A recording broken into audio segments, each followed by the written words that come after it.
The Prophet Muhammad ﷺ told us that whoever builds a mosque for Allah, Allah will build for him a similar house in Jannah. And we know the great reward that will not only be gained, but rather will fill your grave after your death. Whenever someone prays there, whenever someone gives shahada in the masjid, whenever someone learns something in the masjid, yes, that will be something that you'll have on your scale.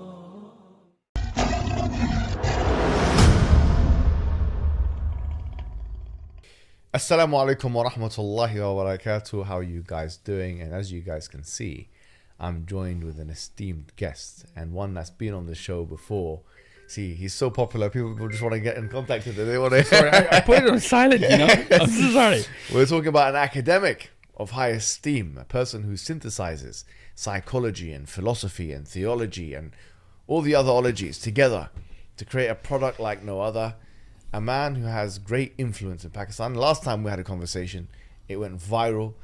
And so we, after popular request, brought him onto the show again. Sahil Adeem, assalamu alaikum. How are you doing? Okay. Alhamdulillah, you tell me. Yeah, alhamdulillah, alhamdulillah. I was gonna, actually, it's pertinent that we have you on the show because of what's recently happened with the whole Pakistan and India situation. And you're obviously a Pakistani, not just a Pakistani like we have in Britain or the US or in the West. You're a Pakistani living in Pakistan. Yeah. So you're in the thick of it. You know exactly what's happening. I want you to just break down in your own kind of way what happened from the very beginning, okay, with the whole attack in Kashmir, all the way until the actual skirmish took place between Pakistan and India, and what you think it indicates about the capabilities of the Indian army, the capabilities of the Pakistani army, the national spirit, whatever else you want to add to it. Whoa, that's a lot to unpack. But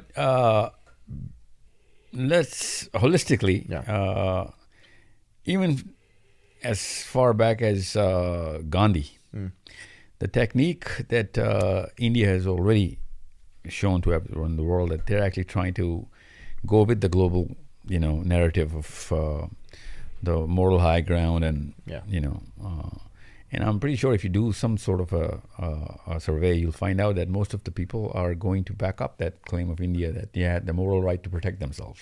It's not just Netanyahu saying that. And that's where Pakistan actually lacks. It's not just about the comparison of the army, which we'll do in a minute. Yeah. The way Pakistan is so incompetent in presenting its, even if it's right, the media side of things. Okay. And the way it has to market itself. And how would you recommend that they do market themselves? Because we did see, I think, to be honest, I've been attacked by the Indian media. I see some of this kind of, I don't know if they're big or not, like Op India and these kind of, I don't know if they're big or not, but they've attacked me. And their propaganda is a bit laughable. It's like not to be taken seriously. No, because you can think. Most people can't. Most people follow the trend. Really? And that's what they're actually trying to create or generate as much as they possibly can. And plus, there are 1 billion people. Yeah, that's right. Yeah. They can easily trend anything in Twitter or whatever. That's right. Yeah. They don't need a very well structured machine. Because that's too many. So do you people. think the propaganda of India is better than that of Pakistan? Oh, for sure. Really, sure. Yeah. It's not just the fact that they know how to do it. No, they're actually see, the thing about India is, and it's not just my opinion. You can see it, that whatever is going on in the world, for example, media warfare right now. They've never invented anything, but they're the best in copying any and everything that's working. And that's something that, I'm buying them a testament right now. It's not like, I know it's like the cheapest copy that you're going to find out of Netanyahu's cheapest copy is Moody, but he's still copying it. You know what I'm saying? And I don't want to sound like a nationalist, because I'm not. I'm a Muslim way before I'm a Pakistani. I love Indian Muslims as much as I love Pakistani Muslims, and I think this is a very, very big litmus test for Indian and Pakistani Muslims. Sure. When these sort of things happen, you need to find out, what's my religious duty first of all, then my national duty. Yeah. And sometimes they're gonna, conflict. That's right. And that's where the big test is. This was a test given to the Sahabas, and sometimes even, in the prophets. Where is the tribal line breached into Islam, or why are you not coming out of the tribal line. This is, وَاعْتَصِمُوا بِحَبْلِ اللَّهِ جَمِيعًا وَلَا تَفَرَّقُوا. In my opinion, is the nation state thing. It's not just the Shias and the Sunnis. It's about the Pakistanis and the Afghanistanis. It's like, this is tafarraqu. This is Tafriq as much as it can get. So much so that a Shia would not kill a Sunni just because of a line drawn between them. That's a religious affair. This is not even a religious affair, and you still kill somebody about this. And it's not just Pakistan, India. It's Pakistan and Afghanistan is also at a state of war. So this is a big disclaimer before I and this is something which we will inshallah talk about as to how to tune in your Islamic gyroscope. Gyroscope. So, but truth be told, most of the people in the world are going to side with whatever India did because Pakistan does not know how to market itself. So how should they do that then? First of all, quit being proud of being an underdog. That's nothing to be proud of. You know what I'm saying? I mean, being an underdog means that you already chopped off your legs for the next generation. That it's cool to be an underdog. No, it's not. It's cool to be an alpha. It's not cool to be an underdog. And you better be the alpha. Be the alpha, for God's sakes. Where are you? Why are you virtue signaling your weakness? So, okay, we are underdogs. Okay, we get that. Okay, let's just do the basic math. So, if Modi was right and their media machine are right that, they had to get back to us, then why did one phone call of Donald Trump dampen their belief system? You know what I'm saying? Where's your follow through, buddy? If you believed in so much so that you wanted to, avenge whatever happened, then Donald Trump is going to stop that that revenge. That means you didn't really believe in whatever your operation was to begin with. You know what I'm saying? And people in Pakistan calling it Ghazwa Hind. It's like Ghazwa Hind is one of the indicators, is not that Donald Trump's going to stop it. You know what I'm saying? So what I'm saying is Islam is a totally different discussion. This is a discussion between two different parts of the world. Yeah, sure. It could have been Indonesia, Malaysia, or East Timor and Indonesia, or Venezuela, or whatever. And we will still have this sort of a conversation as to if you do not have a real professional and well thought out plan of how to market yourself, then it doesn't matter whether you're right or wrong. Because but you're going to say now on this point, you're saying that, okay, the underdog and the alpha or whatever, but how would you compare the two armies? You're going to mention this. Well, the thing about Pakistan is, alhamdulillah, it's so beautiful. That's the only country in the world, by the way. I do not know about any other Muslim country because I haven't really done that kind of homework. But it's not as famous as Pakistan to have that invisible army. Yeah. Okay, Pakistan has two armies.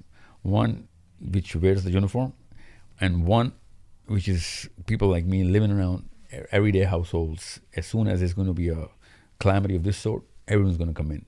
So much so that our ex-chief of army staff, he wrote a very detailed statistical article on it with numbers, and it says that we factor that invisible army in our war plan every single time because we know it's going to show up. That's interesting. Yeah, it's bigger. And they're not inside. reservists even. No, they're not. We know the numbers. I'm talking about. I know the numbers.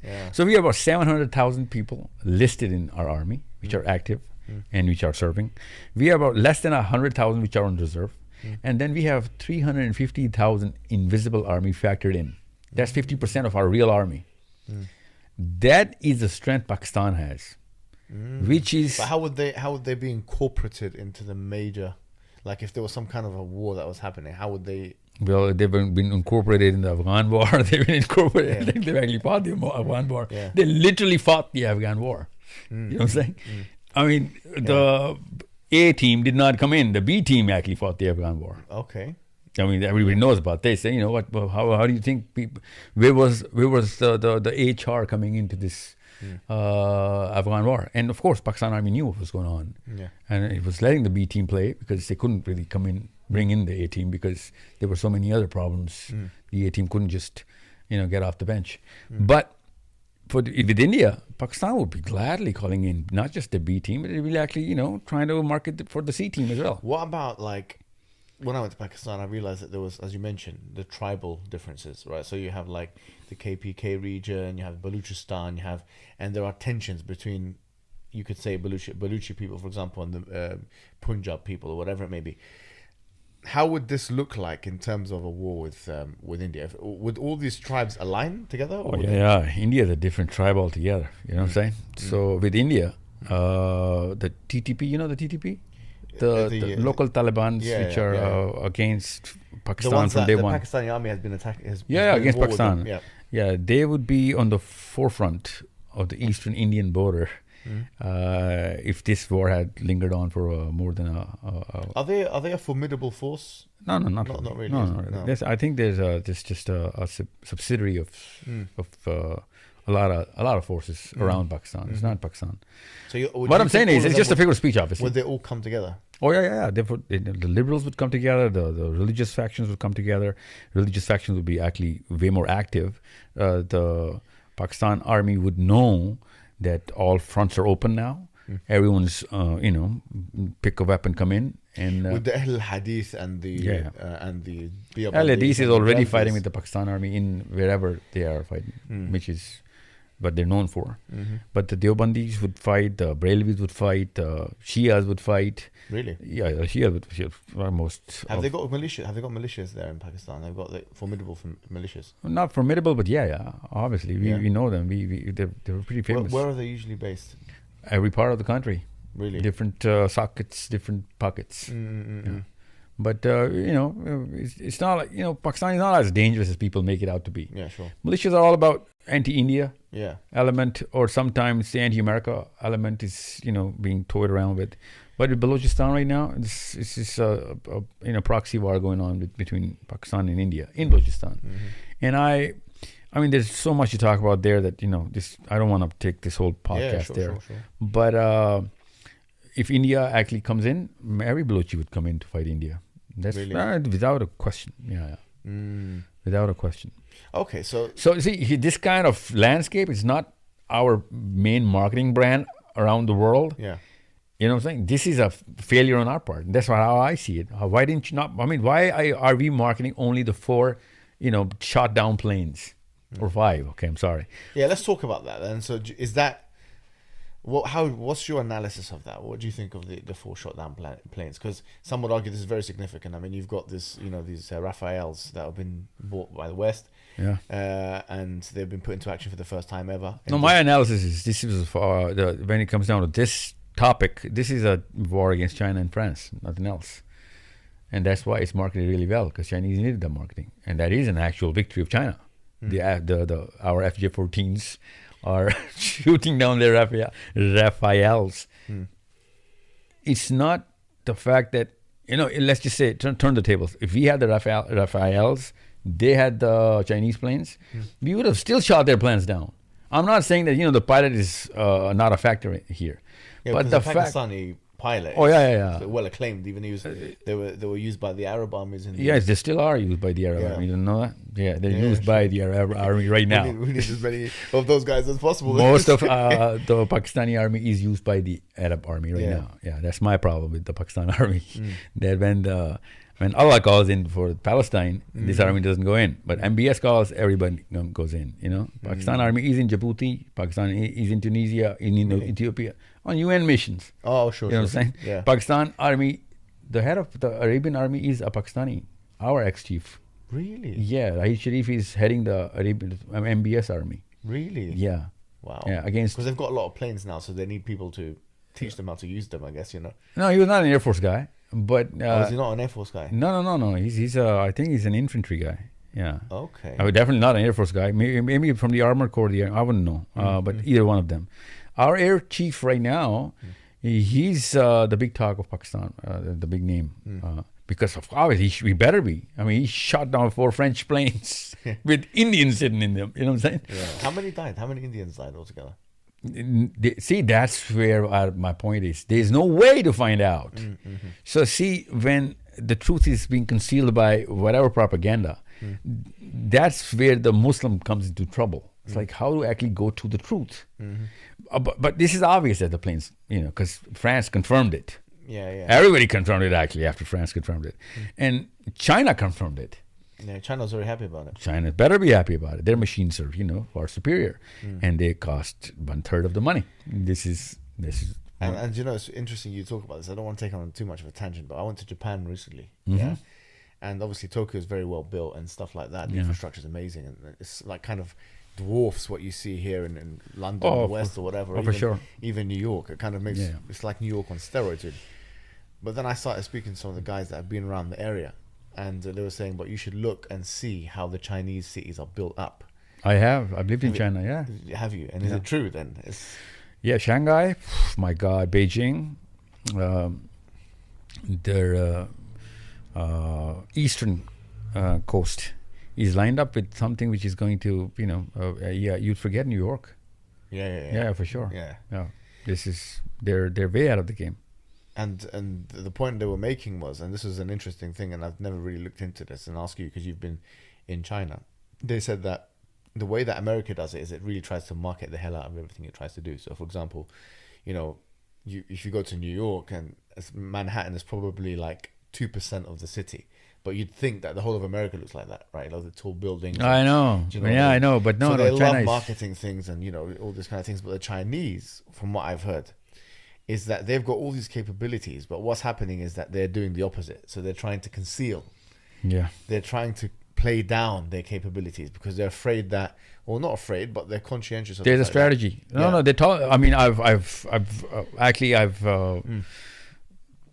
had the fortune of actually, living and getting trained because I was working in China Mobile. That's why I had to be there. Yeah. And Shenzhen, the city, is southeast, right on the border of Hong Kong, right? Mm-hmm. That city is that a highly Muslim city? No. Muslims are on the western side. Yeah. This is the most advanced city probably in the world. But when I asked China, in what sense can you explain that? Technology, those buildings are, the way they're actually putting the facilities around the lifestyle of a regular man. It's because to cope with that number of people in a city, you need to how be. How many are there? 1.2 billion people in China. In Shenzhen, you know what the best part of Shenzhen is? The average age of Shenzhen is 28. So it's the youngest city in the world as well. The only boys and girls live there. So it's everyone's working. Everyone's working. Their car, their home, their kids.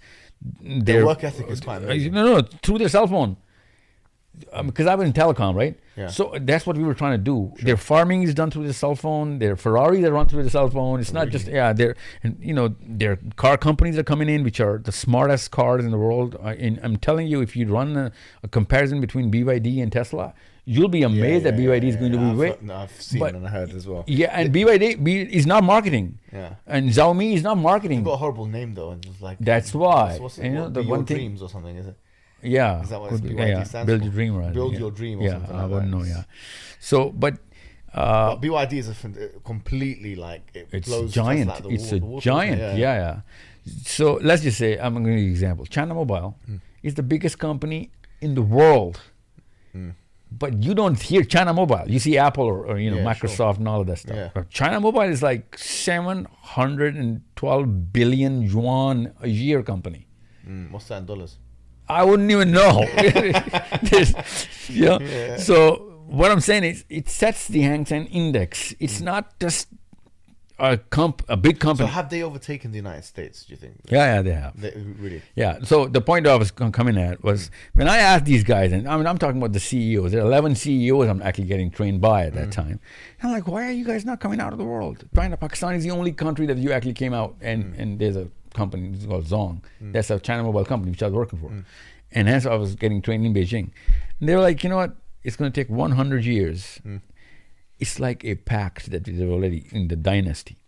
That unless that, there's a point that we're waiting for, unless that happens within us, we're not going to globalize anything that we have. So we're against that very movement of ZTE and Huawei and all of that stuff, even though they're government-owned companies. ZTE is in England, right? All your towers most of them are literally crafted inside China and by ZTE. So they're like, these are commercial ventures to get in the money. Otherwise, this is a strategy not to go out. We're going to have to build in, and we have a timeline for this. And they actually showed me the calendar of how they're going to go step by step. And I'm like, oh my God! And how do you know about it? You're just in telecom. You're not in the government. It's like we're as much of a government as you can possibly see, because we are China Mobile. So is that a correct analysis then? They are just downplaying everything they do? They are. They're by design. They're downplaying it by design. And it's a part of their global mission. They are going to go out. They're going to break loose after a certain objective that they've already set for themselves. Maybe they are. One of the scholars in Pakistan actually literally wrote about and gives a fatwa that this is Ya'juj Ma'juj. Actually, a couple of them. What do you think of that? China? No, I've lived with them, so they're not Ya'juj Ma'juj. Oh, they're not, no. I mean, in Hongdong, in Guangdong actually, the CEO was like, you know what, we have a rule. Even the Chinese are scared of us. And I'm like, what's that rule? Like, if it has legs and if it can move, you have to eat it. You have to eat it. It's like they eat everything. One time I went to a Chinese, because I'm a Muslim. No, they're not. I'll tell you why. I went to this halal restaurant, right? I mean, I'm a Muslim and I'm a dignitary. It's like coming in, I'm on a high protocol list. Yeah. And they would take me to a halal restaurant. And it says halal in the, it's like some Turkish thing written outside as well. So I'm like, okay, alhamdulillah. And finally, I had been feeding myself on French fries. Yes. And that too, not fried. They were like, I don't know what kind of boiled fries I was eating. And it was 3 or 4 days. So when I found that restaurant, it was in Shanghai, and I went to the restaurant, the first thing I see is that this girl and boy on a date sitting on a table. The table has a little hole on it, and there's a monkey that they've tied, a real live monkey. And they're actually cracking the skull of that monkey and eating the brain in the halal restaurant. Actually, these people could be Ya'juj Ma'juj, man. No, they're not. They're not Ya'juj Ma'juj. They're not Ya'juj Ma'juj. Sorry to say, and could be. But I was gonna say, So you were saying this is actually like China versus France. What happened there with the Rafales? Yeah. And it was a victory for. Could you say it was China versus the West in a sense? Because yeah, of course. Actually, it was China against America. Yeah. Let's say it. Yeah, let's say it. It was. But it was China versus Taiwan. It's not China versus Taiwan, right? It's China against America, right? You were saying that China is overtaking America, but America's got bases all over the world. And they've got a culture to export, for example. They've got the liberalism. They've got a few ideologies there. They've got Hollywood and stuff. China doesn't have the same thing. So in some metrics, couldn't one argue that, okay, well, China's still got a very long way to go in terms of catching up if they want to catch up with the United States? Well, if America does not fall on its own face because of the marketing that is done, one big mistake from any mistake, which is of a certain nature, is going to break America's,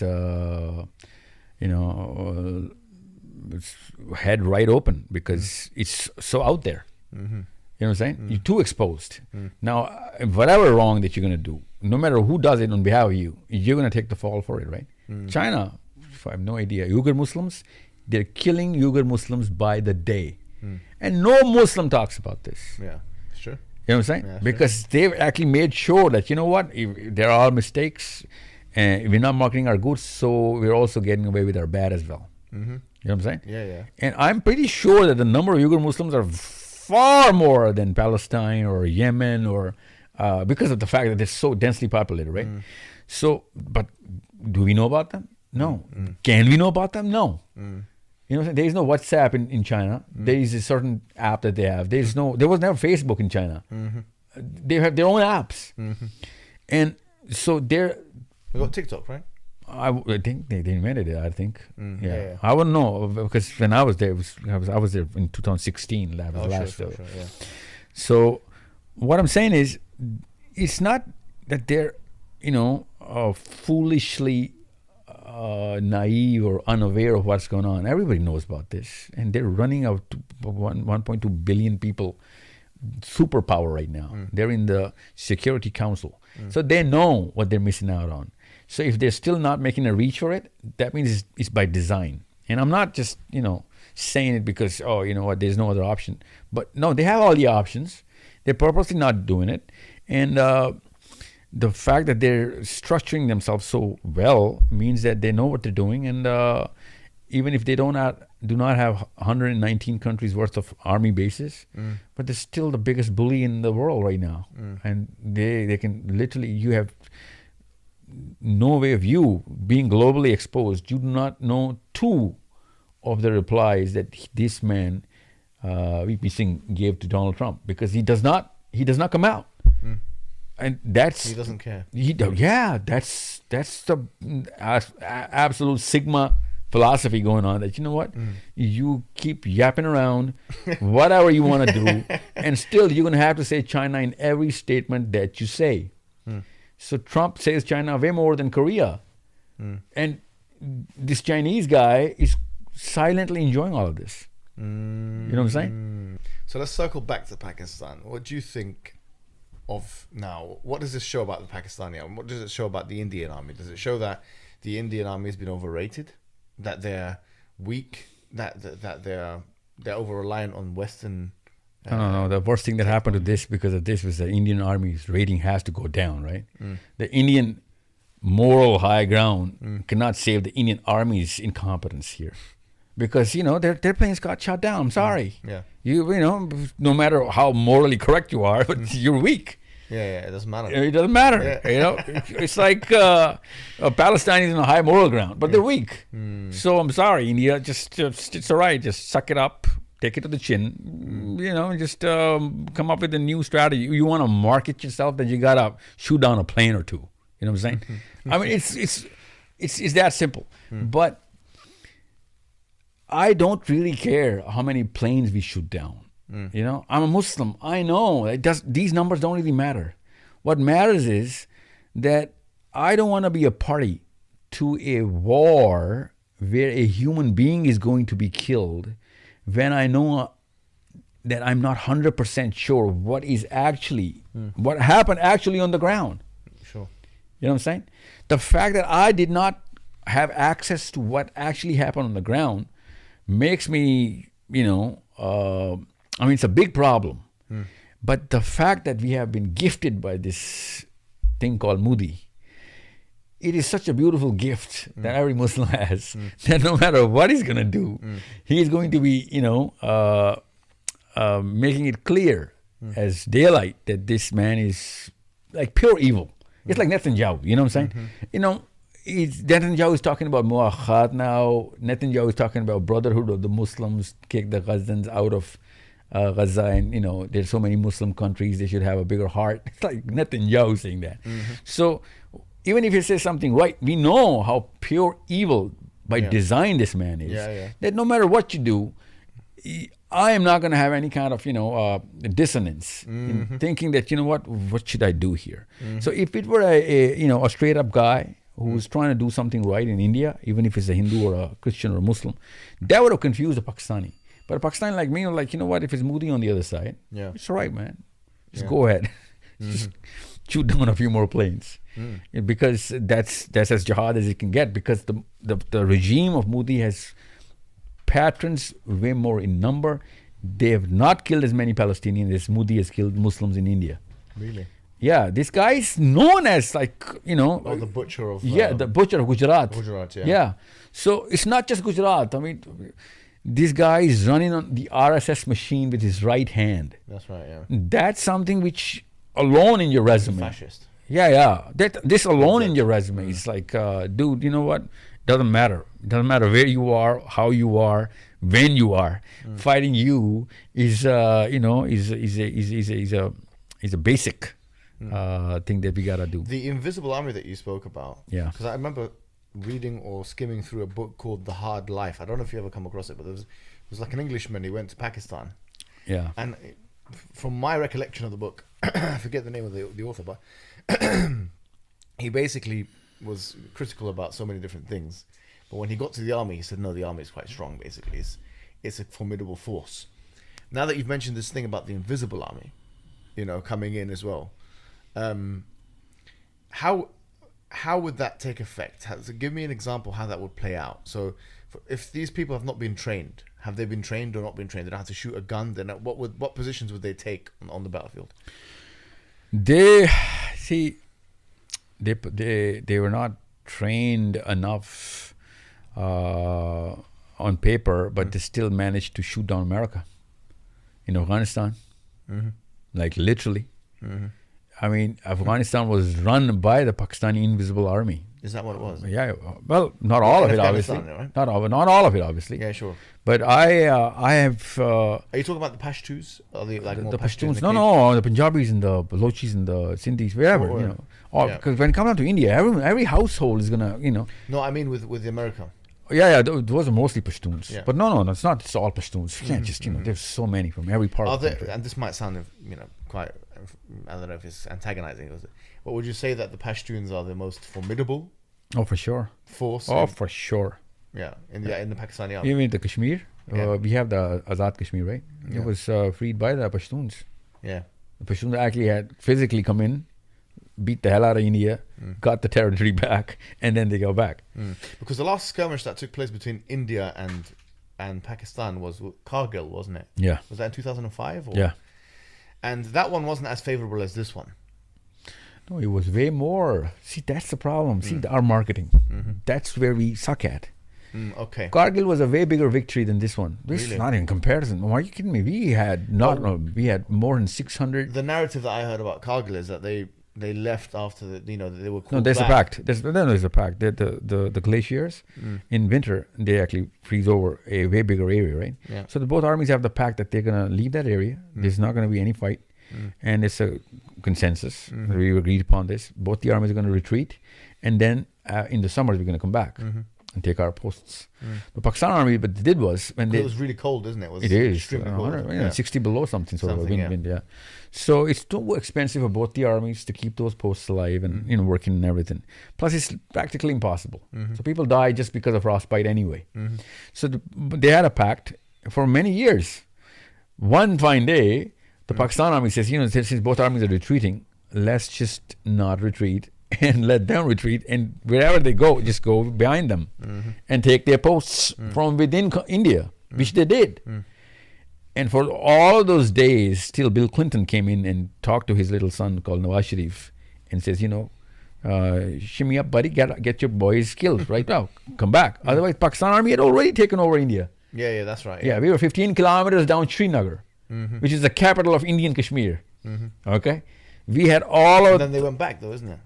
That's the time when India started marketing that they're shooting down Pakistan, because Pakistan army soldiers were ordered to come back, even the soldiers, and I covered that story in detail by talking to those soldiers. We were crying blood at that time. What are you guys doing? Only this guy, Nawaz Sharif only. So that was a way bigger victory in numbers and area and all the resources that we had. It shows you how possible it is, how easy it is. Yes. Yeah, easy it is, to be honest. Pakistan and China showed it last year how easy it is to take India, right? Yeah. China, what happened? China took the lower edge of Tibet and beat the actual. Is it just because a lot of the Indian army, are they cowardly? Is that what they're very? You know what? This is psychologically not possible to actually protect your, to get that superior psychology based on a piece of land. It's not possible. We're not designed for it. And their whole psychology is like, Mother Russia was the reason of Russian breaking up. The land is not designed by this creature is not from or made for or from any land. This is what I'm saying to all Muslims. You know what? The fact that we cannot be nationalists or be about a piece of land, it is not just for the interest of our faith. It is our organic design not to be attached to a land and try and give your life for it. So Mother Russia is the exact same word Indians use for they call it Mother India. So Mother India is not going to be enough for you to have that sort of a vigor in your blood that you're going to do whatever you can to for it, because that shows that Pakistan have had many victories against India in the last 20-30 years, different types of, not just the Rafales being shot down. They've had different types of victories with Kargil as well then. Yeah, and the fact that we have mathematically they have much more people, a lot more people. Statistically, they have a lot more resources. There's about 200-300 million Muslims as well, though. Would they? I mean, let me ask you I'm pretty this. sure they're more than 400. They just don't count them properly. Yeah, Why would they register that? Yeah. In Pakistan, do you think that the Muslims, what do you think? I don't know how well connected you are with Muslims in India. A lot, very deeply connected. So from your understanding, you're speaking to them and stuff, to what extent are they allied to the Indian state as it is, or the government as it is, or what kind of relationship do you reckon they have with them? There are two types of Muslims, both in India and Pakistan. Sure. One who are actually studying themselves into Islam, and ones who will never study anything about Islam. Yeah. Most of the people are never going to study anything about Islam, regardless of whether in Pakistan, Indian, the Egyptians, Yemenis, or whatever, because that's your regular mass. Yeah. That regular mass has to be trained into some sort of psychology or identity, which is your nationalistic identity now. So Indian Muslims who are not trained into Islam, they're naturally going to be nationalistic. Are they? Just like Pakistanis. Pakistanis are a lot more Pakistanis. Well, the difference being is that, with Pakistani, let's say that I'm not very religious, but Pakistan itself has like a connotation of Islam because it was... That's the only play that we have. Otherwise, deep down, they're Pakistani before they're Muslims. Yeah, regular mass. Regular mass, I'm talking being about. Connected to the Indian government is probably more severe because it's a Hindutva government. It's like a fascist government. Do you know what I mean? Like, yeah, in this case, yes. Yeah. But for the last 75 years, not every government is Modi's government, right? Yeah, sure. So, but they're still nationalistic. They've all been what, like nationalistic? There has to be. They have to be. There's never been a Muslim Indian president or something, has There have been. Yeah. In India? Yeah. How many have there been? I can think of one. I don't know. Maybe a couple. Really? Yeah, but I know one. So it doesn't really matter. See, that Muslim guy was the most nationalistic Indian ever born in the planet. He might as well be just like Hindutva. Well, might as well. Yeah. But he can't be because Hindutva is way more into the anti-Muslim sentiment than Muslims are for the anti-nationalistic sentiment. Sure. So the numbers don't really back you up. But you think there's more Muslims in India than the numbers show? A lot more. There are a lot more Pakistanis in Pakistan than the numbers show. Really, yeah. We don't register. Yeah, don't register. Yeah, we are at least 300 million in Pakistan. What do you think would happen if, let's say, hypothetically, there was some kind of a war that took place between Pakistan and India? Even though now it looks like it's been resolved. It's going to be a nationalistic war, unless, of course, as I said, that's hence the gift of Modi. Muslims like me are also going to take part in this war. Because I know it doesn't matter. I mean, Ali bin Abi Talib was asked when he was fighting against Amir Muawiyah. Like, both of them are like big names fighting for both the parties. Who's going to decide who's going to go to heaven or hell? And Ali bin Abi Talib says, whoever's fighting for Ali is not going to make it to heaven. Who's fighting for Amir Muawiyah is not going to make it to heaven. Whoever is fighting from Allah, from either one of those, is going to make it. And that's a basic test. So for whoever's fighting for Pakistan is not going to make it. Doesn't matter whether you're Muslim or not. Yeah. And there are going to be Muslims in fighting for Indian army as well, right? So whoever's fighting for India, I'm sorry, it doesn't matter. It doesn't matter whether we have a Muslim government or not. What matters is whether you're actually fighting for the right cause. Sure. In this case, this was the right cause to fight India. So it doesn't matter whether you're a nationalist or not, right? But if you die based on that nationalistic flavor, then I'm sorry, Muslims in Pakistan, that's not going to help you. Doesn't matter if Modi is on the other side. Modi is not the deciding factor here. Absolutely. Your heart is, Yeah, you're right. But on the point of the Muslim Indians, so what kind of relationship do you think? Would you say the majority of them are anti-government? Anti-government, not anti-India. Yeah, and I wouldn't expect them to be anti-India, right? No, of course not. I'm saying anti-government in the sense that they're it's such a present government, at least. The BJP or the RSS flavor of the government. I mean, this guy's playing RSS with both his hands, obviously, because he needs the. I mean, why wouldn't you? You're a politician. You need the numbers. This is about 80% of the landscape. Do you think some of them would become part of the army? Some Muslims would be part of the Indian army? There are more than 100,000 Muslims in the Indian army. Currently registered. Active personnel? Or I wouldn't know that. They would never release those stats. And do you know their full numbers? Do you know? They're 900,000. That's what they registered, Well, both active and reservists? I wouldn't know I think this is something they will publish. The known figure that we have is 900,000. We have 700,000. They have 900,000. Okay, so let's move on to Palestine now. Oh yes, please. So, how do you read the situation now? I don't know if you've seen Piers Morgan and the show here and stuff like that. People, jumping ship and switching sides. Last time I saw him was on little clips, because the main show that I've ever seen was you and Finkelstein. That's it. Yeah. Well, they're the best ones anyway. I know. I swear to God. That is so true. Yeah. I seen both of your I saw Dilly's too. Dilly's too. Yeah, Dilly's good. Mashallah. Yeah. But, now... I fell in love with Dilly after that, you know? Yeah. Oh, the way he was... amazing. The way he was tilting his head. He's done a podcast with Dilly as well, isn't he? Yeah, I have. Yeah, he's now... Do you know, I was just speaking to the guys before, and I was saying that it's like in wrestling, in WWE wrestling, when you have like... they call him a baby face, like a good guy character. Yeah. And then he switches, he just hits someone with a steel chair or something and becomes heel. Yeah. Or he's a heel and then he switches and he becomes babyface. Yeah. But this guy's become babyface. He's now switched to the right side a little bit too late. And so even those people who would otherwise sympathize with him, they just think it's just way too late now. Yeah, it's too fake now. It seems fake. And I don't want to say he's fake, because, maybe he means well. Maybe he means well. Maybe he's actually come to the truth or whatever. But you know what? That's what your appearances and even Finkelstein's, this is a good litmus test of why would he or anybody in his position would do whatever he's doing.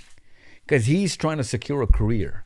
Yeah. You guys were not securing careers, you know what I'm saying? You guys were securing the institute of Haqq and Batil and the truth and what should be a logical way. This guy is securing a career, man. This guy needs a job. He needs a job. He needs his ratings. Yeah, his numbers. He needs them. You know what I'm saying? And I think that's probably one of the main reasons why he switched, because his numbers were dwindling. So it's like, okay, you need to make the switch now to bring interest again into the show, because otherwise, if you continued on the same trajectory, let's be honest, people wouldn't care too much about watching his shows. Like, we've heard you before, but now he's doing something novel. He's bringing the Israeli ambassador and start grilling her. It was actually quite good grilling. I mean, he could have done that from the beginning, and he does the same technique. He just finds 2 or 3 questions that he probably formulates right before the show, or in a restaurant somewhere where he's having his fish and chips, and he'll say, like, for example, why is it the questions he's asking now is, why is it that you're not letting the journalists in, as if that's one of the most important questions. Yeah, that's like who cares? Yeah, I know. Do you know what I mean? No, I know. Oh my God! Yeah. Now Netanyahu. Yeah. Now you have revealed your real face. Yeah. Yes, Why do we need the journalists? We've got so many social media pictures and videos, and what more do you want to see? Like, do you know what I mean? Yeah. In fact, if No, you were a journalist, that was it would because probably he be was worse. trying to face-saving thing that he had to come up with something, because I think his own personal circles, they've knocked some sense into him that, you know what, you're coming off a little too visible as a puppet of some sort, and you might want to get some spine at some point in time, which he's trying to show now. Yeah. Which hats off to him. As long as he tried to. But a lot of compensate. this, like, I don't know if you saw this, but there's there's a guy called David Lammy here, he's a politician. No, I don't know. And he was lambasting in Prime Minister's questions. He was lambasting Priti Patel, on the issues, and he was saying, why don't you condemn Israel? He was like, I want to condemn Israel, etc., etc. So now it seems to be like a concerted effort or some kind of move. It's a shift. All of them are doing it at the same time. And I was trying to figure out the reason why that is the case. I mean, I don't know if you've got any ideas, but I was listening to the most recent thing between Norman Finkelstein and Benny Morris, who's another historian on the subject and stuff. I've read him, actually. Debating. Have you met him? No, I read him. I mean, actually, I recommend him. his book. His book is actually pretty... Benny Morris, he's all filled with lies. No, that's why you need to read it. Yeah. That's why he's been refuted thoroughly by Finkelstein. But the point is they were going back and forth, and Morgan was asking either of them, like, why is it this happening, and why is it now? And Finkelstein was like, everyone's jumping ship. I'm paraphrasing him, but he was saying the reason why they're jumping ship is because they know that there's going to be some kind of a extreme genocide that's going to take place. They're going to try and bring them all to the south and basically kill them all or something like that, or some mad thing's going to happen. And Benny Morris was saying, and on this, I mean, I wouldn't usually say this, but I hope he's right, that it's not going to be as extreme as that, but they're basically going to try and colonize the country in a sense and make it all like militarized zones or whatever it may be. So, which I agree. Do you think that's more the case? Because they cannot move close to 2 million people anywhere. There were way less Jews in Germany, and they couldn't move them. Yeah. and everybody wanted them, and they still couldn't move them. And nobody wants the Palestinians. Even the Palestinians don't want to move. Yeah. So they will have to barricade certain.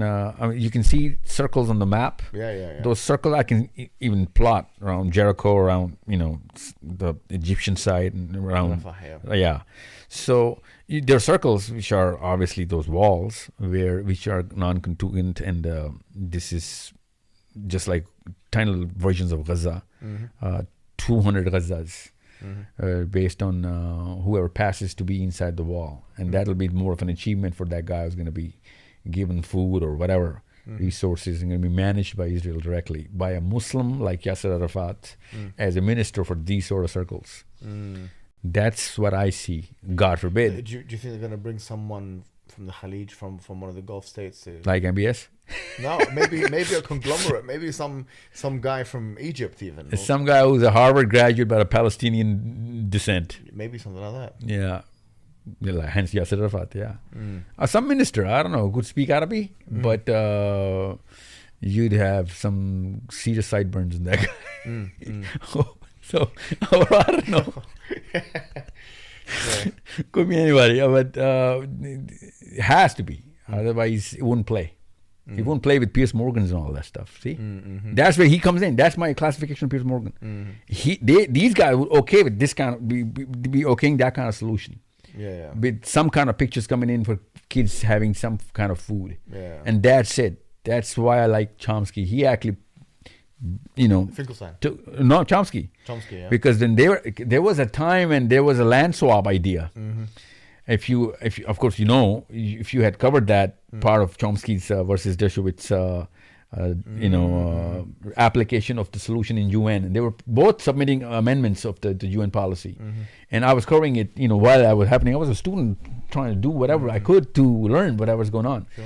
And there was this land swap opportunity that somehow Israel was saying yes to at that time, that we can swap lands. So Chomsky gave a blueprint of, okay, you want to swap lands, then the connection between two parts of Israel, two parts of Palestine is not there. There is no road that connects. You have to go through a motorway, which is going to put you inside Israel, because there is a motorway in Palestine.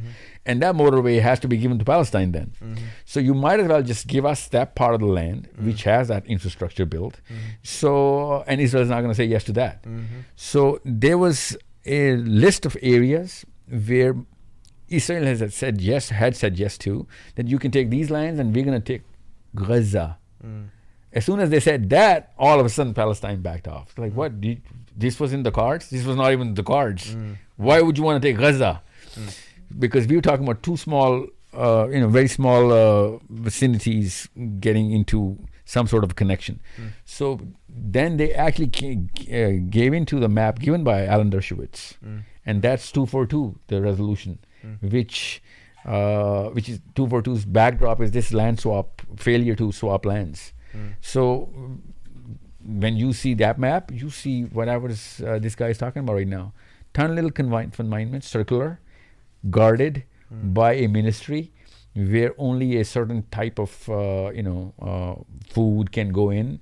Everything's monitored. It's like a jail cell, less than a jail cell actually. In jail cell, you get to have some sort of visitation. Yeah, you can get visitors. Here, you cannot get visitors, and that's a good point, to be honest. Yeah. So it's something which was published in. I'm talking about 2004, 5, 6 here, or maybe 6, 7, 8. Yeah.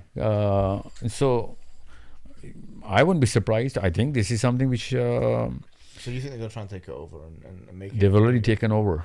Yeah.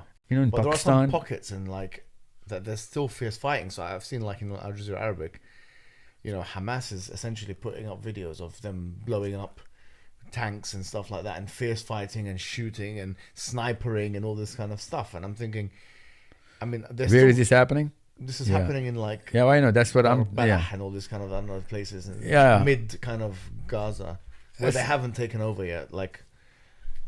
No, the last statement of Trump and Netanyahu were how to get 1.18 million, 8 million, 7. Arrogantly he's just quoting numbers as if it's poultry. I don't think anyone in the world can get 2 million people out of a piece of land. Nobody can. It's not possible. Yeah. 200,000 became a crisis for Syria and in the southern European borders, but 2 million people coming in. Let's just say Egypt.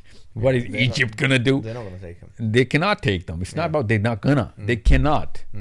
So just like nobody can take Ukrainians in Europe, just like that no Muslim can take Palestinians in. And even if they can take it, no Palestinian wants to go. That's not a Palestinian thing to do, to just, flee. So even if they go, it's going to happen just like what happened to the Jews. Jews were given a passage to Egypt, and then they were called back, and nobody came back. You know what I'm saying? And whoever did come back was mixed, and now they're casted down in Israel because they call it a certain name that I just keep forgetting. Jews or because now somehow the black Jews. Oh yeah, yeah. And they were like, how can that possibly? And this is a hybrid. We never. It's not prophesied in the Bible. So there are 3 kinds of Jews in Israel, and that second kind is the Arabian Jew, by the way. It's also a second degree citizen, so second grade. This third grade citizen was because somebody did come back. Basically like it is a caste system. Actually, they call it the caste system. So unless it's the Haredim, he's not a real Jew, and that's why they don't really go into IDF as well. That Jew does not even enlist for the IDF. He's too pious to fight. And they're running everything else, but they can't go to IDF. So the second class citizen goes to IDF, and third class citizen goes everywhere. So this is what's going to happen to the Palestinians. Whoever wants to go, they will be cut off from our tribes. That's right. So why would they want to go? I mean, as nationalistic as it sounds, maybe it is nationalistic for them. I don't speak on behalf of the hearts of the Palestinians, but it's not a Muslim thing to do anyway. I mean, it's like something goes wrong in, which is going on in Pakistan, in Balochistan. Let's just vacate Balochistan then. It's like, this is us saying the same thing. So Balochistan is in trouble. Open the doors of Punjab, vacate Balochistan. Let India take it over. No, I think that's a very interesting analysis. And we've covered 2 major political points now. No, the problem that I have right now in Pakistan is that Pakistanis have started to pay into this or feed into this narrative of us or everybody taking Palestinians out of Palestine. Instead of sending the armies in, they're telling the regular citizens to come out. And thinking and literally quoting Na'udhu quoting Ahadith and Seerah and Nasr al-Bani. That hijrah is, a part of the options, and hijrah is a recommended option in this situation. Now, it's an Islamic flavor they're giving to the diaspora of Muslims inside Palestine. It's like a Muslim saying this about Palestine. Yeah, we have the same thing in the Arab world, bro. Like, it's a real problem. It's lack of action. We're going to be asked about this on the Day of Judgment. There's no question about this. It's like, what can we do? Yeah, and of course. You just have to take the plunge sometimes. You just have to take a risk. And sometimes we think that sometimes it's risky not to take a risk, because I think that with all these, a beautiful thing to say. Yeah, if you got all these countries, like what is Netanyahu thinking with all of these Arab countries, around, and none of them are doing it. If I was Netanyahu, I'd think, okay, well, these guys are easy meat. And there's a part of the council of Netanyahu that is factoring in that unpredictable thing that Muslims can do. Even they're thinking that we're going to do it. But we're not gonna. Yeah, and you because our clergy is given say into like, no one in the Middle East is doing this and that, and just stay quiet or something like that. It's like, this is like the heights of humiliation, to be honest with you, bro. Like, and you're talking about Pakistan, but really and truly in classical fiqh books, they'll talk about, the closest neighbors having to first engage. Yeah, but the first fatwa in Pakistan as well, Aqrab, So like, why are you cutting everybody else the slack of not being a Muslim anymore? But okay, let's just say, mathematically they're way more liable to. But now it's not that fatwa anymore. In Pakistan, our grand muftis gave the fatwa. Like Mufti Sheikh Uthmani, who I met, by the way. Oh, really? Yeah, that's amazing. I was very surprised because he was one of the first scholars he jumped to it. He was like, Palestine. Yeah. And he wanted to meet me because of my discussion with Piers Morgan. And he was like, he's very, very passionate about Palestine. That's the kind of thing that's really refreshing in the Muslim world. I think that there is a bit of hopelessness that we also find in the Muslim world, but there's so many strong voices, but it's just like, they're not decision makers. And that's the thing. The Muslim Ummah is alive. They're vibrant. They want to do things, but it's just, they're not decision makers on these issues. Because our clergy is not a strategy maker. That's the problem. Yeah. A regular Joe would be making decisions in his own if we can give. Let's just say 𝙤𝙪𝙞𝙀𝙀 𝙀, right? Yeah. If he says, jihad is, you have to do jihad now, Yeah. but you have to do the fatwa and then the tatbiq of the fatwa at the same time. That if you don't do jihad, the government, then the fatwa on the regular Joe is that if you are party to this government, then you are questionable on the day of Akhirah, right? This is a complete statement that should have come from 𝙤𝙀 𝙀𝙀's mouth. Say that again, so break it down. So the government has to do jihad right now in Palestine. Yeah. And if the regular Joe, if the government does not do jihad right now, the regular Joe is liable if you support this government.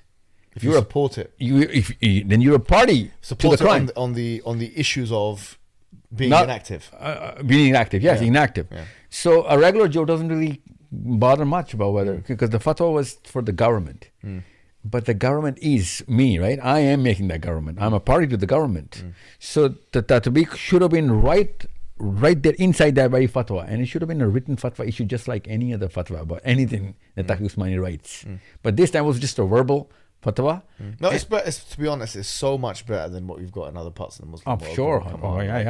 There's fatwas going against Palestine right now in other countries. Unbelievable. Yeah. Unbelievable. But to be honest, it's like, لِيَمِيزَ اللَّهُ الْخَبِيثَ مِنَ الطَّيِّبِ. Like Allah, He wants to distinguish the dirty and the impure from the pure.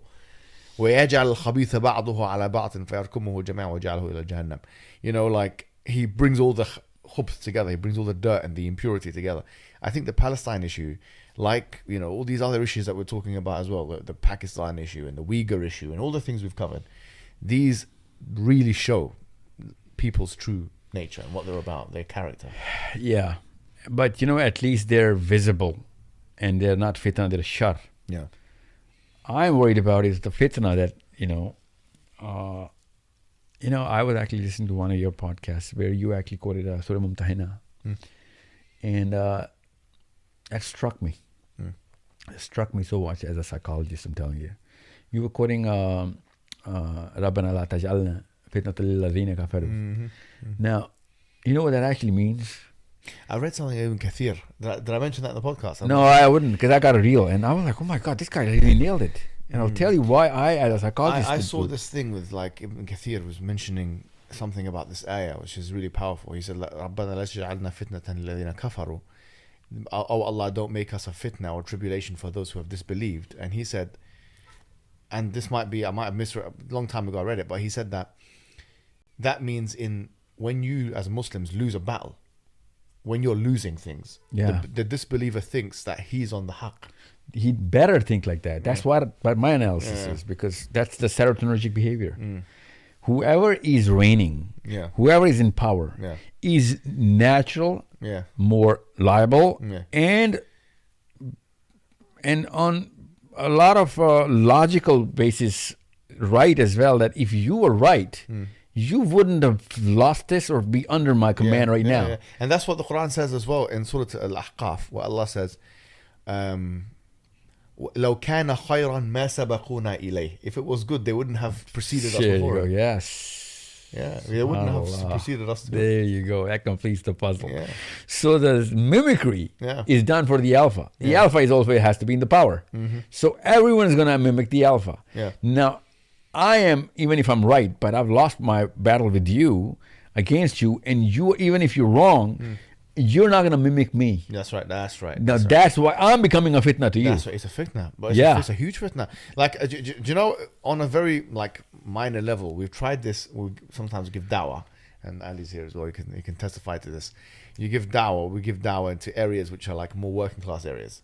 So maybe there's a place called Kilburn here in London. I'm not sure if you've seen it, but it's a working class area. There's a brother who was called Dawah is Easy, and he had a whole channel, and he was like a machine. He was giving, I don't know, some days he'd have 10 shahadas a day, genuinely. And I was there to see it, witness it. Maybe 4, 5, 6 shahadas a day. and people were into it because they're from a kind of working class background or whatever. You try the same thing in Fulham or one of those kind of like high end areas, West Hampstead in London. Doesn't work like that, Doesn't work. You'll be lucky to get one. And I think that mal, or having money, or having prestige, or being the winner, or thinking that you're more educated than the person speaking to you is just too much of a psychological obstacle. It's called dominance hierarchy. Yeah, it's too much of a psychological obstacle for some people. So that's the You're problem. against your own chemistry, then. Yeah. You know? Now, this is what This is what I want to, for all boys and girls who are in their early ages. You better understand this. That Quran is the book of psychology because Allah made us and He knows the machine, and He's talking about this so literally. Yeah. So you can't miss it. Even if you want to, you can't miss it. That the dominance hierarchy is going to make the mass mimic the alphas. Now, if the alphas are on any sort of, if they're on the wrong path, then the whole mass is gone. Yeah. So the alpha becomes the fitna for the mass. Right. But let's just say the mass is on the right path. The Quran is with the mass, and we have people like, in my country or wherever, Muslim, or MBS or wherever, these people are having their vision 2030 or 2050 or whatever they think they're going to live out.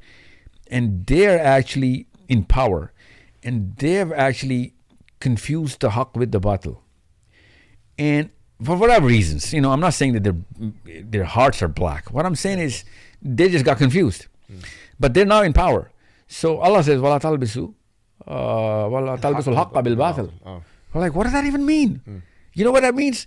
It means right there in the very ayah, that antum ta'lamun. You knew, and you're doing this concealment by your own accord. You know what I'm saying? وَتَكْتُمُوا الْحَقِّ وَأَنْتُمْ تَعْلَمُونَ. It's like, so Allah is talking to the Jews, by the way, here. But here we know that, if the alpha is confused, the mass is confused. And that's subhanAllah in the Quran where it's also mentioned قال الذين استضعفوا للذين استكبروا إن كنا لكم تبعا فهل أنتم مغنون عنا. So the mustakbirun, or the arrogant ones, the weak ones will be saying to the arrogant ones, we used to follow you, so you're going to reduce us from the punishment. But it shows you, like in the hellfire, this is exactly the dynamic. That's the hierarchy is the same in the actual hellfire itself. And so it continues all the way to the hellfire. And that's what even the most atheistic evolutionary biologists are saying as well. Like, you know what? If the alpha, without his own choice, is going to create his copies downstairs in the mass, and no matter whether he's right or wrong, the copies are going to be the same. They're going to make sure that they copy the alpha. That's what everybody does. So the solution to that is that Muslim empowerment, then, isn't it? Muslim empowerment has, or not just the clergy of Muslims has to be in power. Okay, so explain this now. What's the strategy for that? How do we achieve Muslim empowerment like this? First of all, when we say power, we mean politics, right? We mean money. We mean connections. We mean deeper networks. If this becomes a part and parcel of the mandatory parts of religion, which is in the Quran, by the way. وَأَعِدُّوا لَهُم مَّا اسْتَطَعْتُم مِّن قُوَّةٍ is not a na'udhu billah request. Allah only orders. You know what I'm saying? And it's not an advice. So that ayah means, just for the people that doesn't. The ayah means that it is incumbent upon you to muster up whatever you can, all many resources as you possibly can. Do not go weak. Do not give a weaker impression. The Prophet you could tell me the name of the Sahabi because I keep mixing names.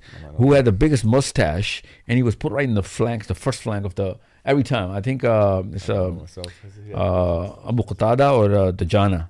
Abu Dujana. Yeah, Abu Dujana. I don't know if he had a massive mustache. Yeah, and then well, he put the red bandana and he would fight. Yeah.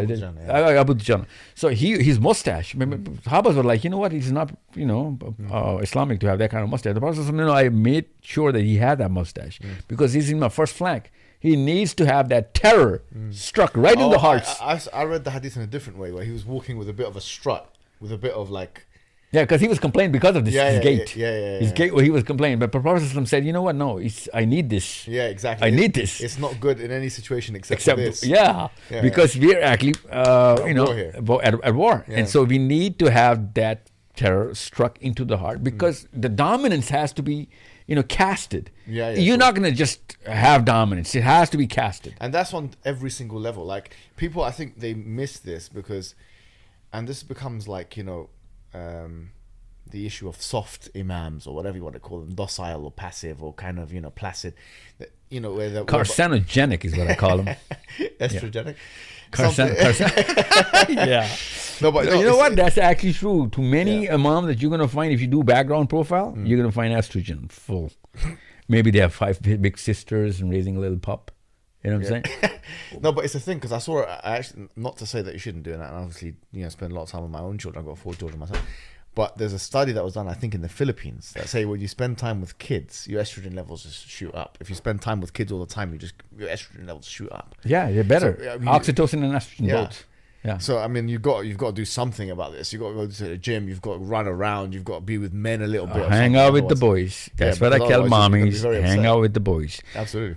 And you know what? I did a background and check on a few of Muslim scholars in Pakistan because I wanted to study why are they they're picking out ayahs, which is going to serve their objectives or their really narrative. Bad, especially at this time. Like, and this is the thing. It's like I was looking at Surah Shu'ara, and it's a beautiful surah. And at the end of the surah, there's إِلَّا الَّذِينَ آمَنُوا وَعَمِلُوا الصَّالِحَاتِ وَانْتَصَرُوا مِنْ بَعْدِ مَا ظُلِمُوا. So before that, it was talking about the poets, that the poets are misguided, etc., etc. And then this last ayah, literally the last ayah, and I was looking at tafsir, except for, and I gave an exception to the poets, the ones who believe and do good deeds, and وَانْتَصَرُوا مِنْ بَعْدِ مَا ظُلِمُوا, that they sought victory after they were oppressed. So I wanted to see what does this mean, sought victory after them. And they said in context of the poets, they're the ones who respond in poetry after the poetry has been attacked. Today, the poetry equivalent is social media. Social media. It's the media, it's social media, it's all these things. And how did the Prophet ﷺ instruct Hassan ibn Thabit and all the other poets to deal with the enemy? Was it in a passive way? Was it in a soft way? No, it wasn't. It was exactly how they attacked. So, for example, in Surah Hud, where Allah says about Nuh, that He says, "In taskharu minna fa inna naskharu minkum kama taskharun." If you mock us, we're going to mock you just like the way you mock us. So there's that matching energy thing. Right now we're in... No, it's not dramatic at the same level. Yeah. That's the word. Yeah. You cannot, play in a smaller league than what the enemy is playing in. Yeah. That's... it's like that underdog complex. We don't need to be underdogs. We're not under. We have the haqq. We have the truth. And it was that confidence, like Alasna al-Haqq of Umar ibn Khattab and others. It was that brought Islam to the world.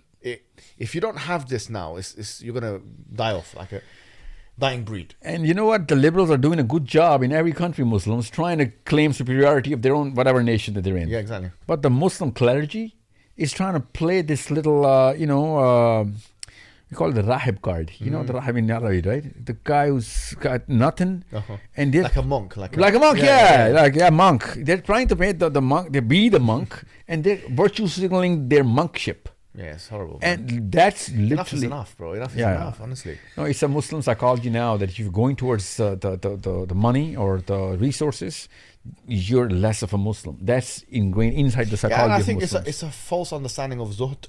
Yeah. Because it's the exact opposite hadith understanding of zuhd. zuhd. When it says that, إِنَّ اللَّهَ يُحِبُّ أَنْ يَرَى أَثَرَ نِعْمَتِهِ عَلَى عِبَادِهِ. That Allah likes to see the effects of His blessings on His servants. And when I looked at the shuruhat of this hadith, it says that it means that if Allah's given you wealth, why are you walking around?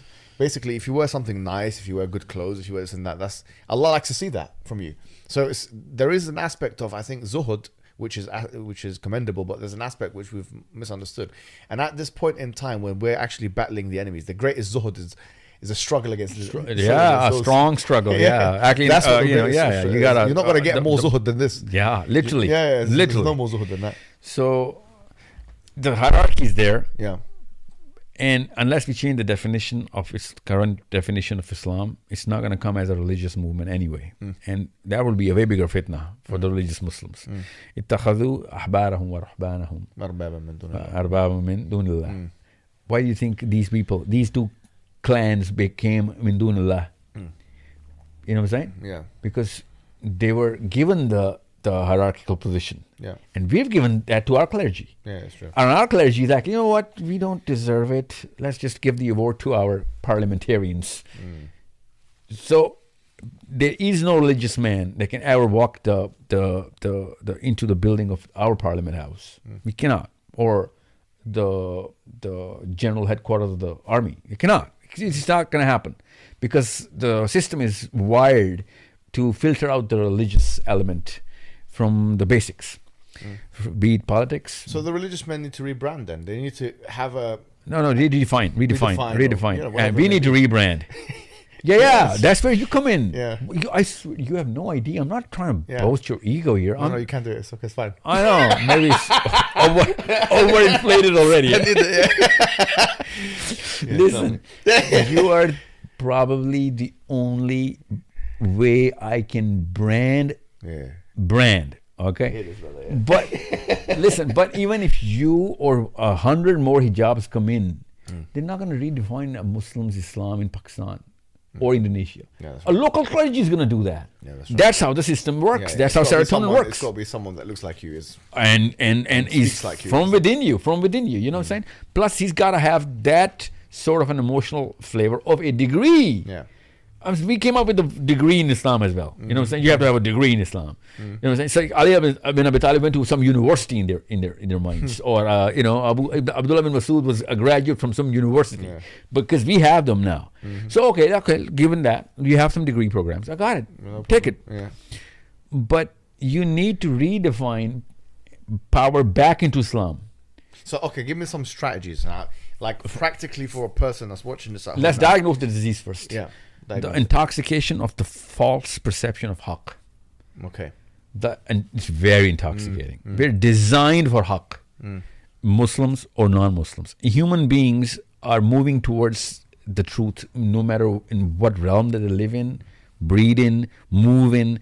But their journey is towards, from a lower sense of psychology to a higher sense of psychology. And nothing gives you a higher sense of psychology than you knowing that you're on the truth. Whether you're in, South America or 200 years ago, 2,000 years ago, yesterday, or, 200 years from now.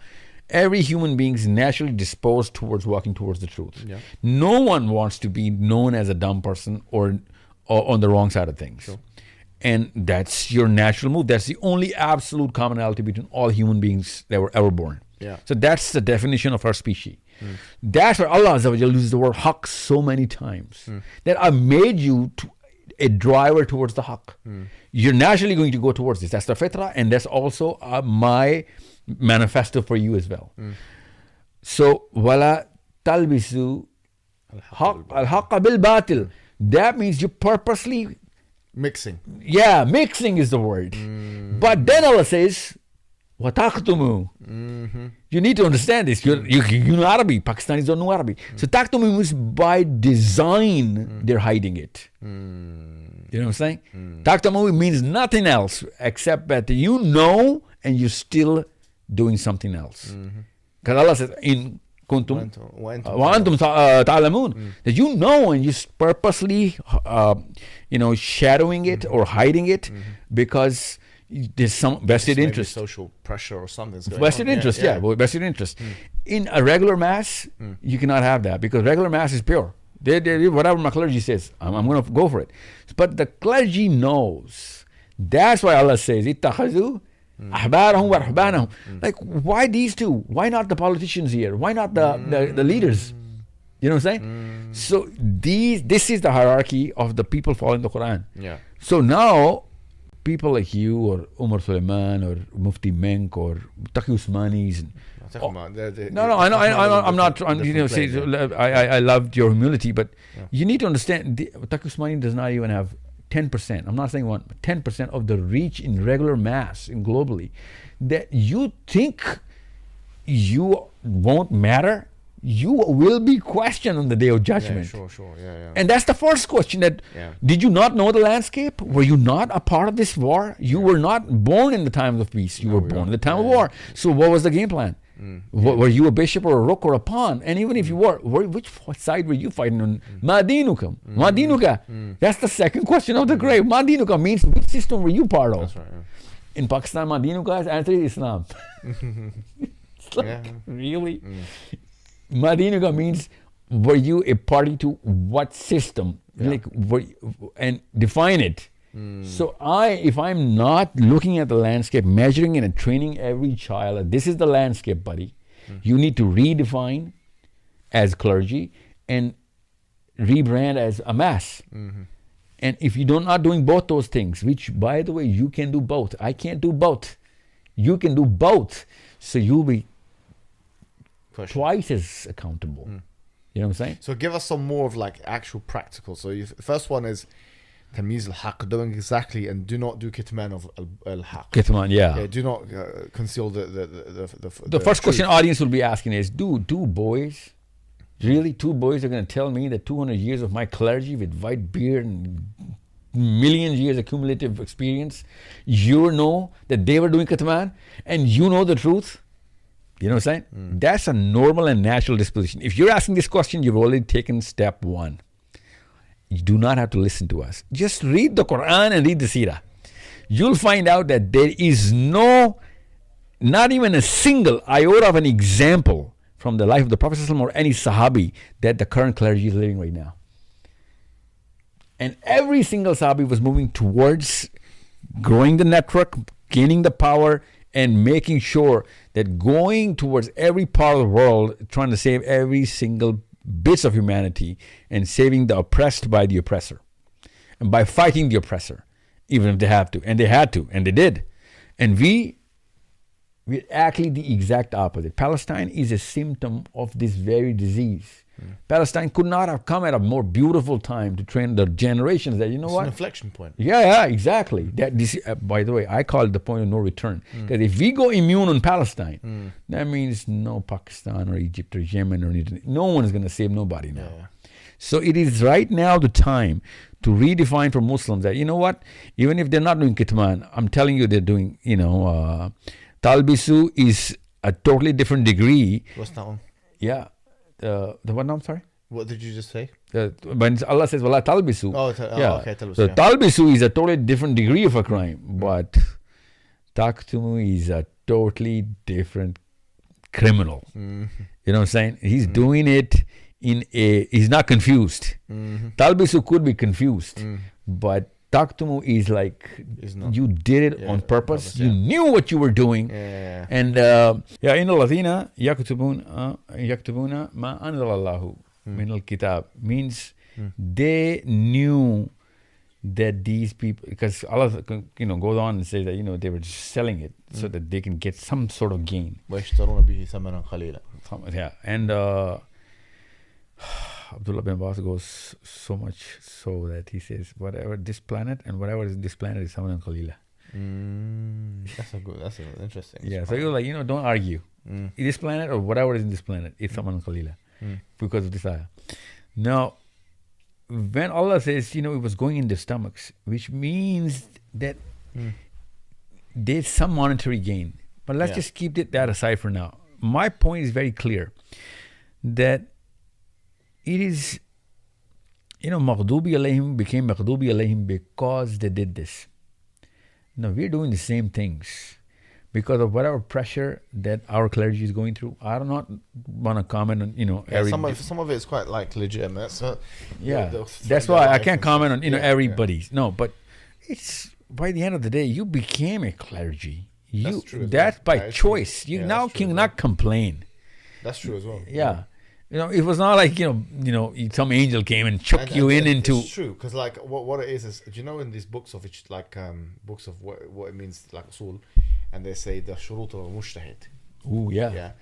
I've come across a lot of classical sources, and this is probably underreported, like, say, a mushtahid has to have ilm, has to have taqwa, okay, everyone knows. But what they actually really have to have, a lot of them say this, is jur'ah, and courage. they have to have bravery. Yeah. Courage, yes. Yeah. Because if you don't have, that's the prerequisite. Aristotle went as far as to say that bravery is the most important virtue of all of them, because without it, you can't do anything. So if you're getting into the business of making ijtihad and you want to be an Islamic scholar and stuff like that, you're going to have to be ready to say things that are going to put you in prison, or even worse, get you killed. That's it. That's the first thing do you know what though? I really think that because we're not living in an age where there's a great war or because there's no some great depression or something that's happening. People are not like, bravery is something you have to train. People don't realize this. You cannot. There's no way you can have bravery theoretically. You have to train it, and you have to put yourself in very. I have the exact opposite. I have the exact opposite perspective. Yeah. Allah has given bravery as a preset, attribute in every child. We train people out of courage. Well, isn't it? Yeah. And that's the herd psychology. And the fact that we can see science in every household, every child, everywhere, regardless of whatever SEC or whatever religious ethnicity, no matter where you go, and in whatever time, you can see kids taking the risk. That's true. And we train them out of it. That's interesting, yeah. And that's what, otherwise, you know what, if we're to be trained into, then the Qur'an would have been for everybody. It would have been only for the brave. But Qur'an is for everyone. Bravery is fitra. Fitra. It is inside the fitra. It is ingrained inside the And what's fitra. happening is that society corrupts that. Not just society. Because we're not training it, or because... Yeah. In other words, yeah. Yeah. But see, you have, exceptions like Sayyid Qutb or Maududi, who did not come from a religious background and went into religion. Most of the clergy is from the religious background. It's generations and generations over, a household full of religion, acumen, knowledge, training, and everything. So when courage is missing in that segment, that's an abnormality. You know what I'm saying? That means it's done by design and it's done, with certain consistency. Otherwise, it would not have happened. So I did the profile check on a lot of Muslim scholars in Pakistan as a psychologist. I studied them without even publishing. No one ever has seen me talk about this. This is the first time I'm talking about this. And Cutting edge. Yeah, there you go. Yeah, it should be in the highlights of this video. So, because I did not have access to, names in Egypt or Yemen or, Arab or whatever. Yeah. I mean, I know, I'm a big fan of Salman al-Auda, big fan, Abdulaziz Tarifi, big fan. But their backgrounds, they're exceptions to the rule. In Pakistan... Even, Muhammad Munajjid, he's Islam QA. Yeah. If you read some of the stuff about he's under house arrest now, but his son was killed by someone, and then he forgave him and stuff. He's had some mawaqif as well. He's very powerful. Yeah, that's impressive. Yeah. He forgave the guy who killed his son. He said, "I'm doing it for the sake of Allah." These mawaqif, these issues and stuff, they really cement for me, that's, you can't just have ilm. You have to have mawaqif like that. You have to have that as well. True. That's very big. Yeah. So, you see the psychological lift, you will find out that, these guys are consistent with their background. Yeah. So we need Muslims. That's where you come in. People who are listening to you are not just from the religious clergy. Their lineage is free of religion, actually. They're movers and drifters here and there. And they stick to logic, they stick to appeal, they stick to charisma, they stick to whatever. And people with charisma, with logic... Which is why they're watching Muhammad Hijab. You're giving them all what they need. So strike modesty off the resume. Yeah, go on. So these are the people who are going to naturally gain careers and power. As ironic and as sad as this truth is, but the next 5-6 generations, because of the pattern of the religious households, are not going to come into power. Yeah. And the fact that they do not define it as part of Islam, that's the reason. That's the base of the reason. And you can see the symptoms all over the place, but the cause is the definition, right? So people who have already have aspirations to power and careers and money and finances and network and, all of that lobbying recipe, they are already in your bank. They just needed the virtuous side of it. They wanted to be the hero of the movie. Now you're actually calling them, you're giving them the energy of the Quran. Now, if Muslims had the energy of the Quran to go into physics and mathematics, they would have. They would have done. And they did. Because the Quran was pushing them. There was a virtuous thing to do. Nobility was physics. Nobility was mathematics. Nobility was biology. Now, nobility, you cannot be noble and a money machine at the same time. You there's a catharsis going on in every millionaire in Muslim lands, thinking that, he's got to compensate for his money to do a lot more Islamic things, as if he's committed a crime. He's got to compensate for it. Abu Huraira started as Ashab al-Sufa, and he became a millionaire. Abdul Rahman bin Auf had to borrow the axe that he went after the Hijrah. He became a billionaire, not just a millionaire. people knew that, progress is part and parcel of taking over whatever they can in whatever time that they're born into. And every single Sahabi was a man of the army. So courage had already been a part of their life and, a practiced virtue day in, day out. Here, we have to go to the gyms, go to MMA classes and do whatever. And the least courageous of all of our nations are the heads of our armies. You know what I'm saying? I mean, it's an exception to the rule. I mean, it's an ironic thing to know that the religious clergy is 70 plus and the army generals are 70 plus in Muslim lands. These were the two professions in Islam, or even in old age in Macedonia. You choose these, you're going to die young, buddy. So that was for the honor and the courage. So serotonin was aligned naturally, normally, and organically. Now, if you need to live long, you got to join the army. You got to go to the clergy. You're going to be 80-year-old, you're going to have a stable life or whatever. And this is the problem, because if you're defining Islam right, people are going to come in Islam even if they want to take a risk. But they know what the risk is going to be. Right now, if you want to live a stable life, you're going to be a little bit of Islam and a lot of the American dream. You know what I'm saying? And you and I both are trained into that. If I'm going towards the American dream, that means, I've left Islam already. I've divorced a big part of my value system. Even though the American dream is just a manifestation of the power in this planet. For you and your family only, but power in this planet. And that is a part and parcel of being a mu'min as well. Because remember Umar Khattab saying, what, save me. Oh God, save me. a'udhu rabbika from min who? Min the kavi kafir and the da'if mu'min. And the da'if mu'min is not about just a weak in faith. The da'if mu'min is that guy who's, living on welfare in every country that he's ever going to live in. He's a pest. I think a big part of the thing, and you speak a lot about this as well, we spoke about it last time we done the podcast, is where people now, if you want to put it this way, like how they get their dopamine. And because you've got phones and you've got addictions everywhere, people are vaping, people are smoking, people are watching this, and it's like literally addictions are everywhere. They're getting their dopamine from all of these other sources, and they're not hustling, they're not going out, they're not doing things that would make them money, or they're not going to do educational stuff, they're not getting their dopamine from reading books, and they're not getting their dopamine from lifting weights, they're not getting their dopamine from putting themselves in a scary situation. They're getting their dopamine from shows on TV, on movies, and pornography and all this kind of thing, and that's it. Smoking vapes, the whole day is them getting their dopamine from elsewhere. What is the remedy for this? How would you, first of all, as a strategic way, deal with someone who has any of these addictions that we've mentioned? No, well, the problem that it's not dopamine. The problem is serotonin. Okay. If the serotonin is not aligned to a bigger purpose, you're not going to find dopamine through the journey.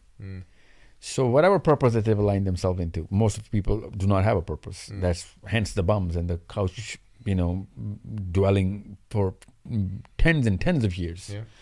And they think they're actually lucky, in some part of their mind, they're actually, grateful for the fact that they don't have to work, or their father had the money and whatever.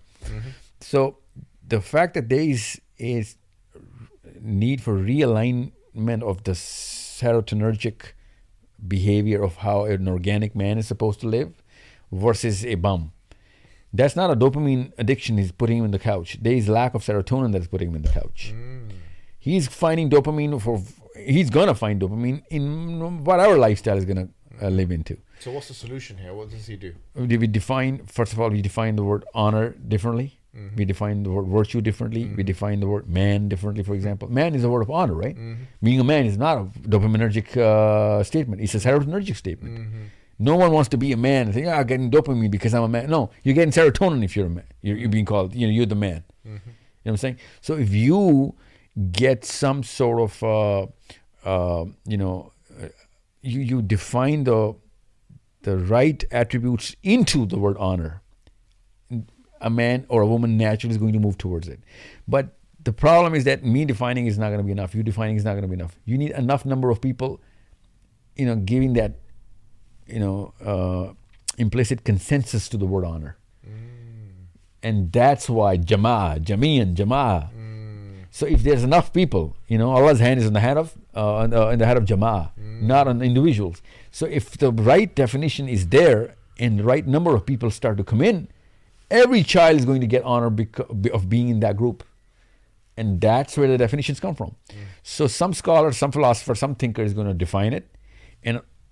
And B category, which is the bridge between mass and this thinker, that B category is going to inculcate it and spread it and propagate it. And that's when the mass is going to change its lifestyle and become, do-gooders and do-righters actually, and not just gooders. They do the right thing, and that's when the change is going to happen. That's why clergy. That's why That's why I'm, so critical against clerics in America right now, Muslim clerics. Really? I think they're part of the problem, not part of the solution. Really well. They are such a big part of the problem because. You don't want to mention any names, like. I'm not. You want me to? I will, but I'm not gonna. Okay, yeah. But I can arrange a podcast between you and Daniel, my friend Daniel 𝙒𝙤𝙨. He'll be very happy to. Sure, do that. Yeah. No, I like him already. Yeah. No, I actually like Daniel. I don't have to agree to whatever he says, but I absolutely love the guy. He's got a sharp blade, and he's got a very clean follow through. He's not just speaking on the fly. He's actually trying to do. And if he ever gets to listen to this, or when you talk to him, pay my regards. I think we need more Daniels in every part of the world, especially because liberal clans have their Daniels. There's a challenge, there's a critique going on, there's, journalism, which is calling out the bluffs of governments and all of that. Religious factions do not have the people who are going to, call you out, who are going to, try and check up on you. And that's what's killing the Muslims right now. We just, if a bearded guy says something, if he's got a, long enough of a name, I will think that it's coming directly from the Prophet ﷺ. It's not. I'm sorry. You know what I'm saying? Now, let me give you a little insight as to where I'm coming from. See, as a psychologist, the biggest miracle as a psychologist I've come across is the life of the Prophet ﷺ. I'll give you a little math here, okay? More than 6,600 ayahs came in less than 10 years. Okay, because the first 3 years, only one Surah Alaq come in. 3 years it took for Surah Mudassir to come in, right? So it's not 23 years, it's 20 years. It's less than 20 years, actually. So that's about 600 years for 6,000 ayahs. Okay? Close to 700 years for 7,000 ayahs. You need to understand the life of a man who's a husband, who's a father, who's a leader, who's a politician, who's a warrior, who is a friend, who is walking around the street looking at kids, loving them as well, but making those decisions. And at the same time, Wahi is coming just about one day, every ayah on average. You see the balance of how this personality has to show and transit through profiles per second. He has to transit through a profile per second because he knows that, everything I'm going to do is going to be written about and being followed as a guarantee to Jannah. A literal guarantee to Jannah. And anyone does anything other than what I'm going to do is a guarantee to hell. Imagine the weight on you and me talking, and the way I'm sitting, the way I'm talking, the way I'm looking at you is being recorded and is being part of a religion of billions of people. And anything else in addition to this is a bid'ah. Anything less than that is not a hasana. The exact copy has, it's like a microscope and a telescope, a million microscope and million telescopes on you all the time.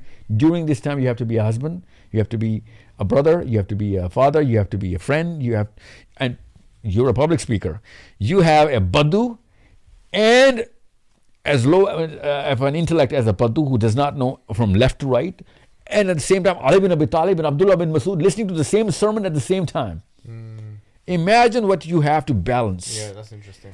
And imagine that you have munafiqeens who are going to pick on any and everything, and they're going to twist it, and they're going to use that part of your speech as a certain prerogative to dismantle whatever your movement is. Yeah. So I can't even do the math, and every single day I start putting new, equations in as to how a man would be balancing all of this. In less than 20 years, you have to start and finish the biggest project in the history of the universe, and the enormity of the project at the same time. Yeah, that's imagine when you put it that way. Because he knew the enormity of the project. And not just that, he knew the literal enormity. It's not a figure of speech. He was taken to the Maraj. He was shown the enormity of the project. Yeah. Okay. One of my ustad was young, and he was like, he was like, one time he told me when I was a kid, and he said, you know what? Imagine the sensitivity of being in the shoes of our Prophet ﷺ. It's like, what do you mean? He said, you know what? One time the Prophet ﷺ was sitting in Masjid Nabi, and he stretched both of his legs like this, and Jibreel Amin whispered that, "Oh Prophet ﷺ, Allah is watching you even in your most private of moments."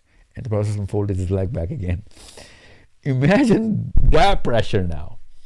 So why I'm telling you is that so that we can actually, if we can get a seerah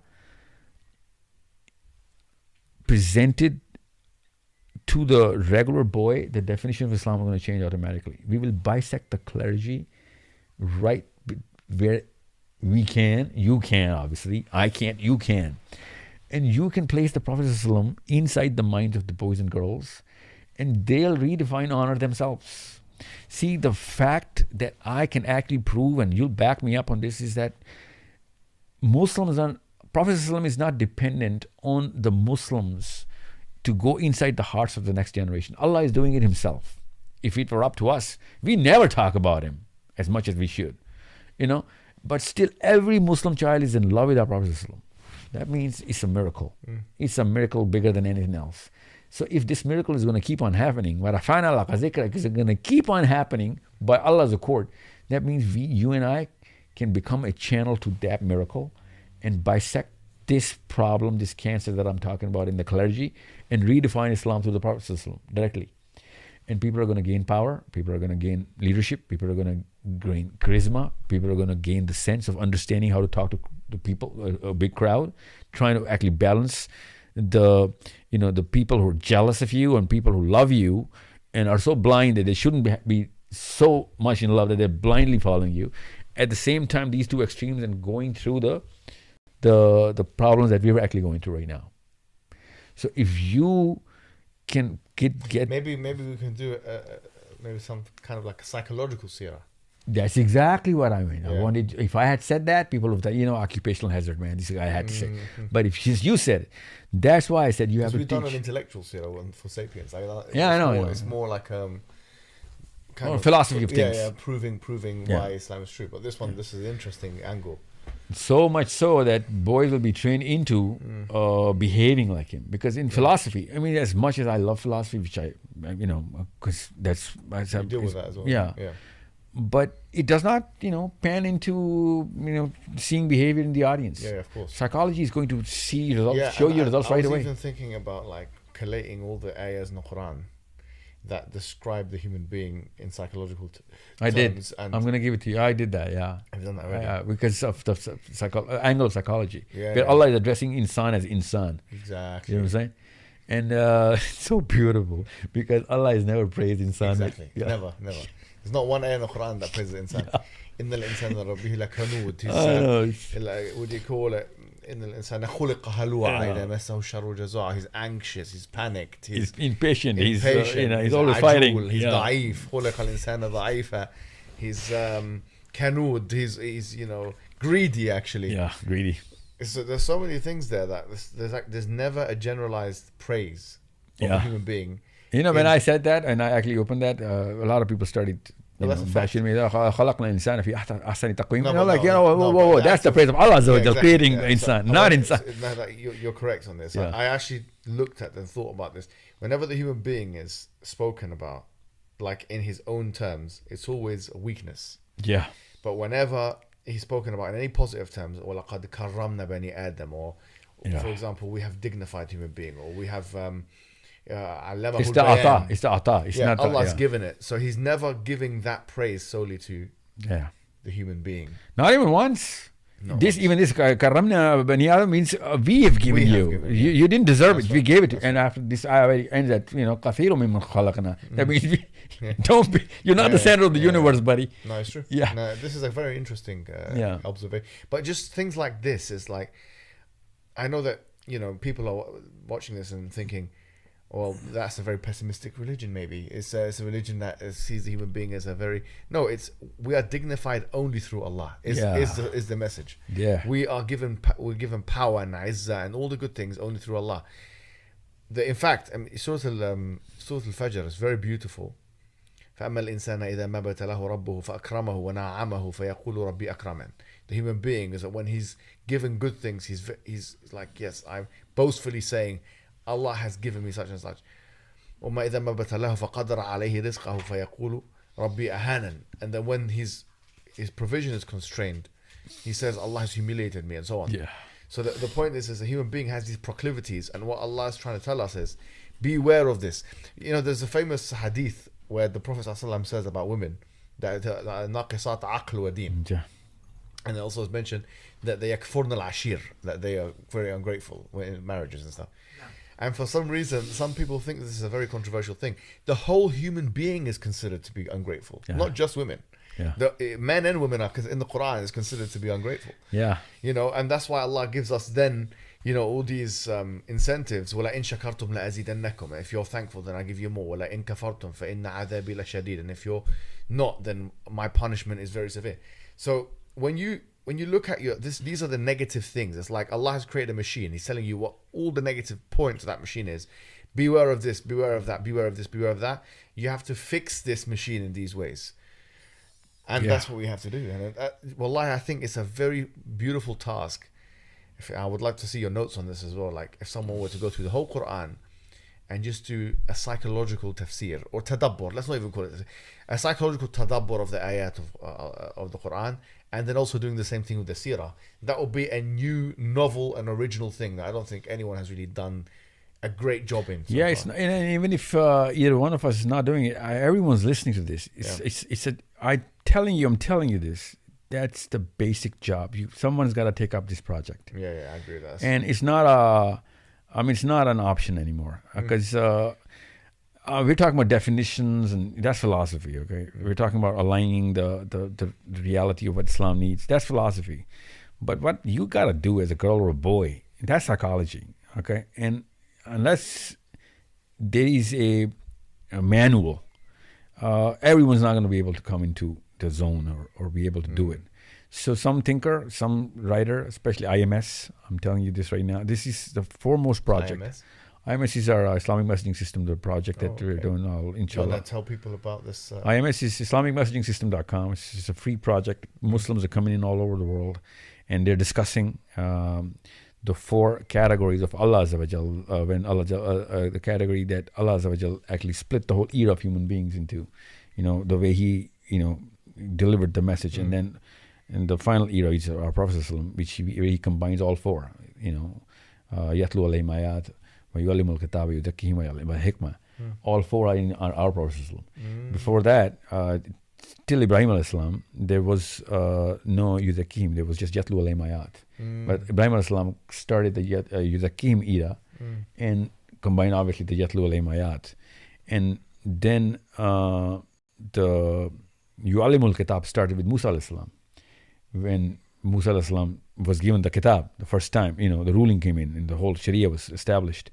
And Isa ibn Maryam alayhi salam is the first man who stood up and says, Allah gave me hikmah.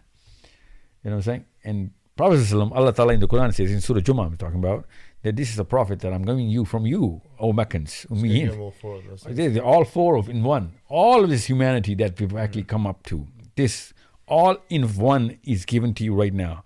So Yu'alimul Kitab is the law, the Qur'an is, Yatlu alayhim ayat is all of the signs of Allah Azza wa Jal. And ironically, since you speak Arabic, tell the Pakistanis and Indians that Yatlu alayhim ayat does not mean reciting the ayahs of the Quran. It means to follow the signs of Allah and find out and decode the Quran. And that's what the Prophet Adam alayhi salam, Nuh alayhi salam, Shis alayhi salam, Idris alayhi salam most of all, and Hud alayhi salam, Salih alayhi salam, everybody until the time of Ibrahim alayhi salam, these prophets were training their nations to decode the signs of the universe, the spoken word of Allah Azza wa Jal. The written word came in through Musa alayhi salam, obviously through different prophets at the time as well, but Yatlu alayhim ayat means, ayah means the code or the sign or the cipher. Then you have to decipher it and present it to human beings, which we are using physics or mathematics now, or science. Technology Allah says,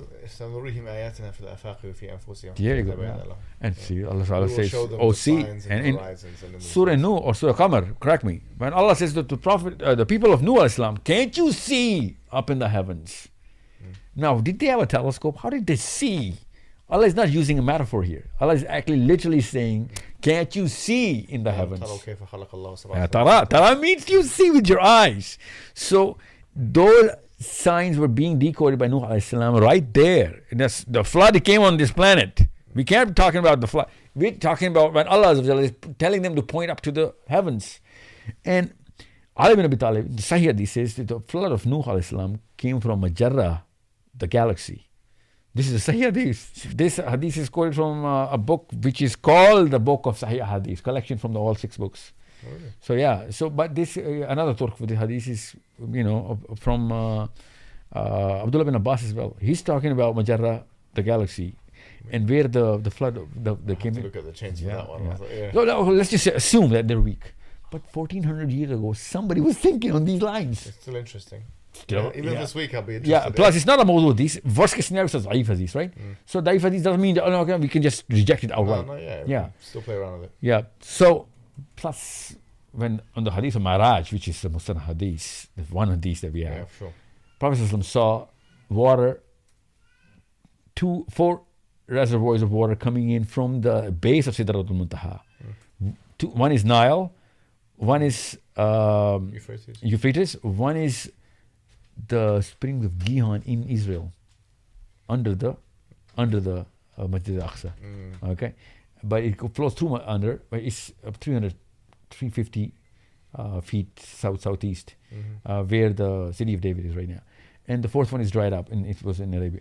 So the water is coming down from somewhere. Obviously, there has to be some connection. It's not a miracle going on. It's a process going on. Obviously, it's a miracle of Allah, but it's a process. So Allah is telling us to go up in the heaven and see. Hence, when I say that NASA is doing half the job already, they're not doing it right for the right purpose anyway. But I want them to find out the voices of Muslims narrating those signs. Yeah, because even to be honest, I was watching Earth from David Attenborough. It's a beautiful show, man. I have to say, I'm not going to lie. The way they go out and stuff and the sea. I heard unbelievable show. Yeah. And the stuff that they show and the animals and the insects, really, it shows you the signs of Allah everywhere. Yeah, but we need to present those signs, not like a monk, but as a... Yeah, because they got Attenborough, the atheist, doing it. Literally, and they're doing a good job doing it. Fantastic. Yeah. And Muslims are like, in awe. And, and this is, and I don't want Muslims saying, we told you so. You didn't tell them so. They're telling us so. Yeah, it's true. Okay. We should be at the we should have been. Precedence has to come from us. That's right. And it was 1400 years ago. So, and there's so much, because I'm known for this sort of thing. So most of the people would literally have to go through a lot of work, which I'm trying to actually tell Muslims to come into mathematics. Yeah. Professor Razi, I'll give you a book. The guy wrote this amazing marvel of a book, only the mathematics of the Quran. And he showed how Allah is actually, coding the Quran in. And a lot of that stuff you got to be careful with, like the 19 and all that. No. He's talking about the visible mathematics there. Which humans being discovered now. Like what? For example, the Gaussian prime is discovered now. Okay. I'll have to look at that. Yeah. Interesting. But the Quran is set on the Gaussian prime. You know what I'm saying? So it's not like, some magic or anything. It's like, why didn't we see it? Once I read that book, that's when I found out, when Allah's giving the challenge in the Quran, if you can produce one ayah like this, unless you're a mathematician, you won't even know how to actually get the whole formula in. You know what I'm saying? So it's not that I want just mathematics. I'm talking about biology. I'm talking about astronomy. I'm talking about everything. Yeah, we should be pioneering. Yeah, we better be pioneering. Even if you're wrong, but your purpose has to be there, because you're going to make mistakes. And Quran is the only stencil. If it's not backing you up, you might as well be, you're probably wrong or right. It's a 50-50 throw of the dice. But if the Quran is literally saying something, so for example, Surah in Nepal says, in the Day of Judgment, you'll see that the heavens are going to they're going to be doors that you can see heaven. The word is abwaba. It literally means doors, right? There's a literal meaning. You cannot just, come up with brackets and translations and, do whatever.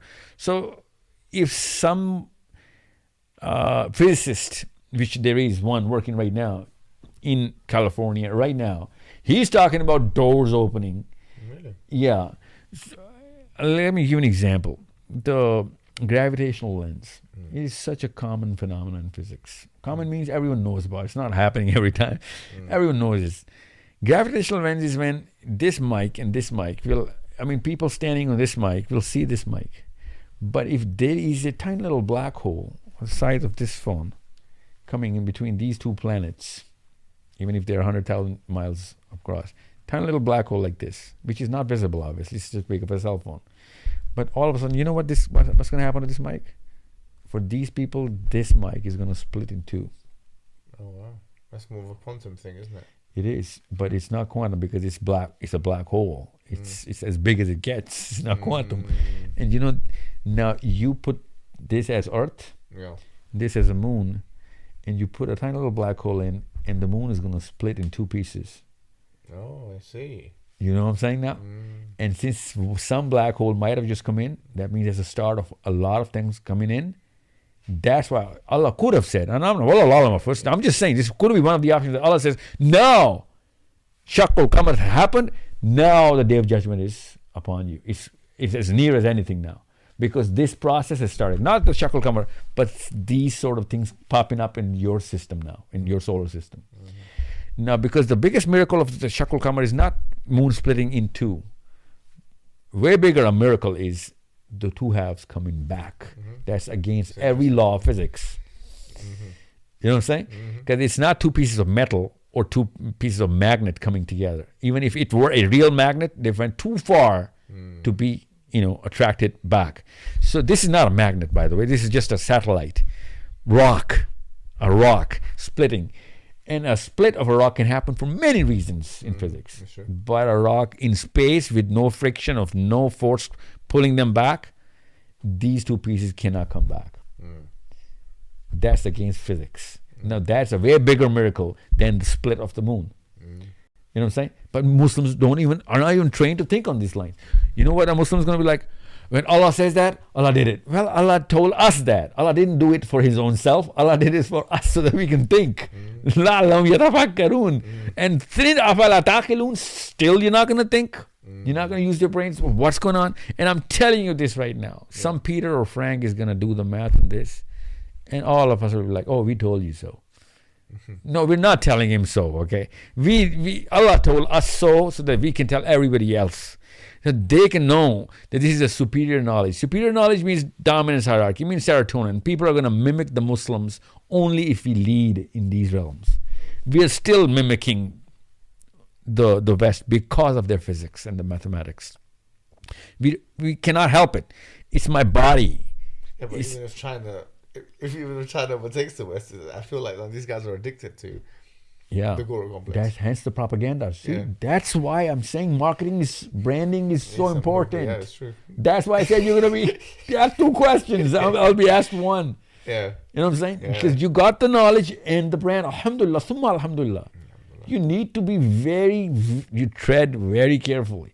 Because dominance hierarchy, I'm sorry, man. That's how it is. Yeah, sure. And there are no coincidences in Islam. No, you're right. You know what I'm saying? So God chose you got to deliver now. Yeah. Because and He chose you too in your capacity as well. What I'm saying is, you're gonna be asked more questions than I am. You know, we both know that. about that.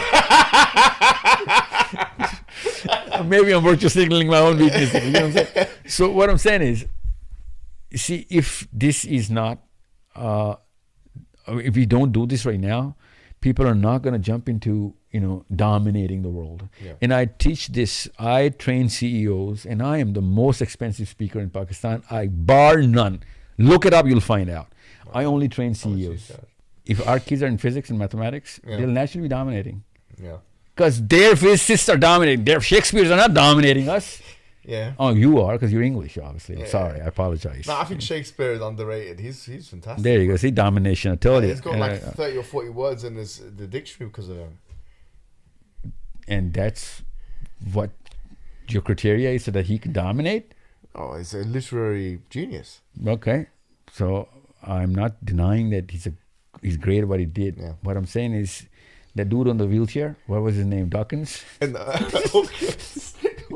He couldn't even get a single word in the dictionary. He's way more. No, I reckon Shakespeare's blows him out of the water, man. Really? Yeah. This dude is going to affect billions. Dawkins, I'm talking about. Hawkins. I'm sorry, Hawkins. Yeah, Hawkins, yeah. yeah. Hawkins. I apologize. You know, so ironic. Hawkins maybe as well, to be fair, but I don't know if he's that. No comparison. No, are you kidding me? No. See, Dawkins could have been, I'm telling you, if he were in physics. But he was in biology. Zoology even. Yeah, even lower. You know what I'm saying? Yeah. So what I'm saying is, these fields are there's a reason why certain fields dominate, certain fields don't. So literature, I come from a family of literature, okay? I'm actually a lineage of writers. My father had 7 books to his names. You have to understand. So I naturally would be biased towards saying, Shakespeare should be given some more points. But no, I'm sorry. That's not how the brain works. That's against the design of the human being. So what I need you to understand is that there is a reason why physics is higher in the hierarchy of dominance than biology. And there's a reason why chemistry is wherever it is, and mathematics is the highest, at the highest pedestal. And that's why we get intimidated by mathematicians, because there's a factor of awe in there. Oh, they're geniuses. Yeah. We call them geniuses for a reason. You know what I'm saying? Yeah. So, just like that, Musa alayhi salam was given the miracle of certain type. The same miracle was not given to 𝙗𝙤 ibn Maryam. He came into the people of medicine. With the Romans, they were claiming to be in biology and everything and curing everything. But 𝙗𝙤 ibn Maryam was not given the shaft where he can just mesmerize everybody. No, that went to the kahans of Egypt, and that's what they were excelling in. They were dominating through their and they were doing a good job. They did predict very rightly that their boy is going to kill you. Some boy is going to kill you, and then some boy did kill him. You know what I'm saying? So, and Nuh alayhi salam was not given the miracle of Musa alayhi salam. Yeah, sure. So Ibrahim alayhi salam was not given any just these things were very pertinent to the time that they were any prophet would come in. So we came in the time of physics and mathematics. Yeah, science and technology. Yeah. That's why our kids need to beat their sahas into their game, which is physics and mathematics right now. Sure. Tomorrow it could be something else. Someone is gonna stumble upon some element and some new source of energy and a lot of Newtonian. And I think like people in the subcontinent have an advantage with maths. Like really. I mean, in the UK, amazing that No, in the UK, like we're good with science and English. There's 3 core subjects. There's science, English, and maths. The science here is not bad. Like they've got, year 10s or year 15-year-olds, 16-year-olds, they do triple science. They'll do 3 GCSEs in science. They'll do biology. They'll do physics. They'll do whatever. In English, they'll go through a lot of books. They'll go through a lot of so literature heavy. Yeah, it's literature heavy. It's not grammar heavy at all now. It used to be maybe about 100 years ago. But mathematics, pound for pound, we're maybe number 30 in the world or something in the UK. If like India is probably a much stronger nation. Pakistan might be a very strong nation as well. China is probably the strongest nation in mathematics.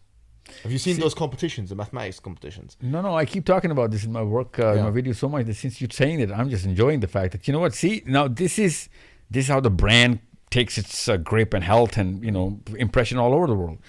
Every Chinese is not a mathematician, but some Chinese made it. Now, everyone in England, in Pakistan, we also believe that Chinese are like, you know, born mathematicians. They're not. There's an exception that is being marketed so well. They get taught it. Yeah, of course. The abacus does. They even get taught the IQs, and that's why they do very well in IQ tests. They get taught it when they're young. True. So if we can do the same modeling to our, you know, parenting, so our impressions, but with the aim of creating the next Muslim Euler, next there you go, top mathematician. To dominate. Yeah. See, domination is not a luxury; it's a necessity. That's what the Quran is saying as well. We need to dominate in fields of our own pharaohs, and every pharaoh is going to come in with a different type of problem in his own time. We came into the time of physics and mathematics. Our kids need to be trained into, you know, dominating them in their own game. So that's the way China is known, is producing mathematicians. Muslims are not known for literature or mathematics or physics, and they were, by the way. Literature, I mean, we had our time. And mathematics, we also had our time, you know. That's what I'm. I was saying. But now we don't. So that's the only one tribe that dominated mathematics, biology, physics, and then also astronomy, military as well, military, politics. And Benjamin Franklin was paying jizya to the Turks. Benjamin Franklin, it's not so far away, you know what I'm saying? It's not 1,000-year old. Benjamin Franklin. So we were dominating. We had our own, say in things, and people had to follow. Now, when I say I mean a model. It has to be a parenting model, and it has to flow through, you know, nations right now, nationalities, so that people would know that we're doing it for the same aim. We're doing it for, the purpose, the single purpose that, you know, the Quran is saying this. If the Quran is saying this, you got to do it. And you got to do it right. And we can learn from the Chinese. We can learn from, you know, the English or the Americans or the Europeans or whatever, whoever. We've learned a lot from them already. Yeah, we've learned all the wrong things already. So since Shakespeare is affecting a Muslim right here, you know what I'm saying? It's brilliant. Have you read Macbeth or Othello? I've read all of Shakespeare because of my, you know, the fact that I was raised into a family which actually reads this.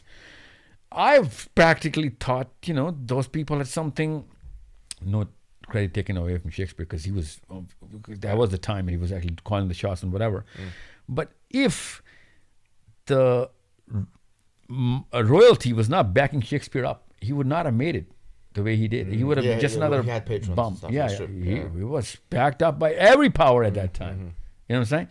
That's what I want our Muslims to go through. So if the power is not in our hands, even if he had all the talent, it's not going to amount to anything. That's what I mean when I say the model. So the politicians have to go in with the same purpose. The mathematicians have to go with the same purpose, and you know, the writers have to go with the same purpose. Everyone's going to be branded really well, and that's the first step of dominating the game. If we're not going to do it, I swear to you, someone else is going to do it anyway. It's human design. It's not an Islamic value only. It's all human design. Allah Azza wa Jal is telling us to do it for the right reason.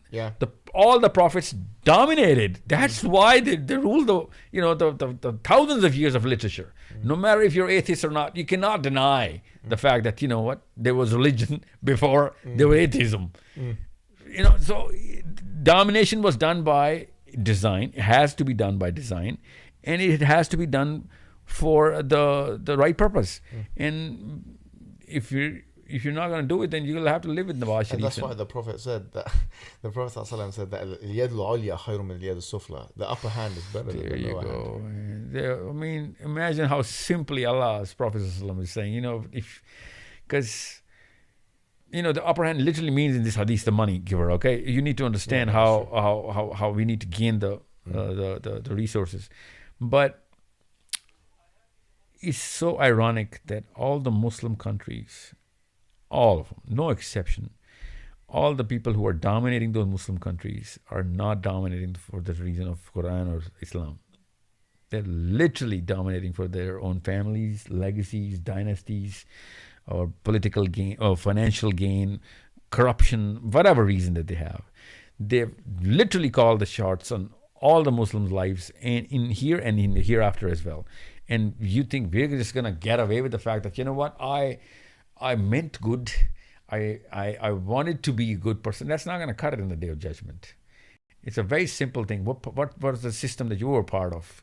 Were you a part of the dominated system or the dominating system? It is that simple. So Ma Dinuka is the first question.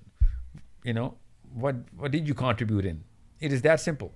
It is not about whether you prayed or not, whether you fasted or not. That's a question way later in. First question is Man Rabbuka and Ma Dinuka. That's it. Were you a player of the game or not? You cannot be a spectator and answer this question. It is that simple. And most of the Muslims are just spectators because they think, you know, that's the kind of cards they were dealt. No, I'm sorry. You were dealt the Quran. You're not dealt a low hand, okay? You cannot lowball yourself out of this and argue yourself out of, your incompetence. I'm sorry. You got to work towards it. It is that simple. That's why I called Hijab in, and he said yes to already to be a part of our source code faculty as well, inshallah. We need to get that, because the fact that the way you carry yourself is an innate or genetic or maybe an acquired skill that you have, which you actually need to dominate. This is something that pisses off a lot of people, and that's the best thing about domination. Because unless if you're not riling up the evil, you're not making evil mad at you, then you are evil. It is that simple, because you're a pawn of his game then. So you're the only real challenge that I see all over the place. A lot of people, I know a lot of people are gaining strength of mimicking the way you're actually doing it. And the one thing that is common between all of your videos is that you're trying to come across as a strong person. That you cannot bully me. You want to do whatever, don't bully me. Okay?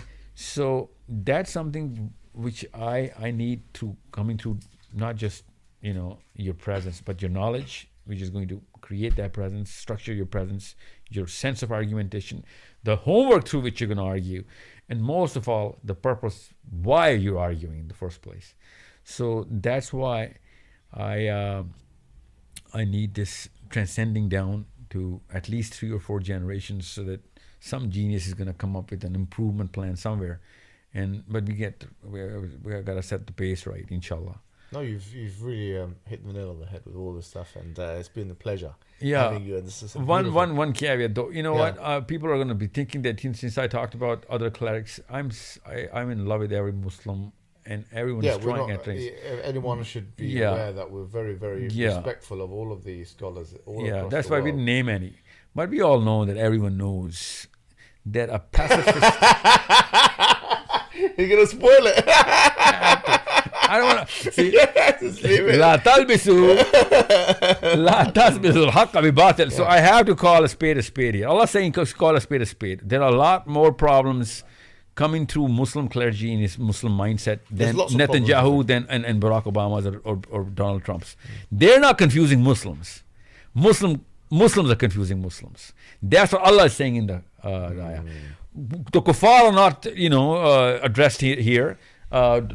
Donald Trump is not addressed in this ayah. La talbisu haqqa bil batil. They're not doing it. They don't even claim stand for the haqq anyway. Netanyahu is not addressed here. This is the Muslim clergy is being addressed here. Why would a non-Muslim start to conceal haqq and batil together? There's batil all over the place. There's left batil, there's right, there's batil from the right, left, bottom, center, up and down. This is the Muslim that is representing himself as haqq, and kitman is being done right now, right in front of our eyes. Okay? So I'm talking to my Pakistanis and Indian Muslims, as of course most of you guys who are going to listen to are going to be them. We are already used to it. No, I'm banned in India, bro. I'm banned in India. Yeah. So should the VPN? Yeah, if you're using VPN in India, you know what I'm talking about. Yeah. Muslim clergy is the only solution. I'm not saying they're the only solution. You need to become clergy now. People of high profile, stronger backgrounds, in superior psychology needs to jump into becoming Muslim clergy in the future. That is the only real profession to make a career which is going to pay in the day of judgment, inshallah. That's true. I mean, what else? Otherwise, there is no way for me to actually have any kind of hope, because I'm not going to hope from my army mates or my politicians or my bureaucrats or my technocrats. I'm sorry. They themselves say that we do not want Islam. Yeah. They don't even hide it anymore. Mm-hmm. So people who are going to listen to hijab are obviously going to be, coming from the green zone of wherever I have hope. Green zone means, that you're more fertile. I can sow the right seeds in your minds. So try and cast the clergy into definitions now. And those phylums have to be very clear that which phylum do you belong to. And I need you to become rich, for God's sakes. I need you to become politically powerful, for God's sakes. For God's sakes. So that you can charge them £100,000 for it. Consultation. Way more. And they're gonna have a lot more to give me way more. Yes. See, this is a win-win anyway. I was about to say that. It's a win-win. So that's my rate for the hour in terms of your institute. That's it.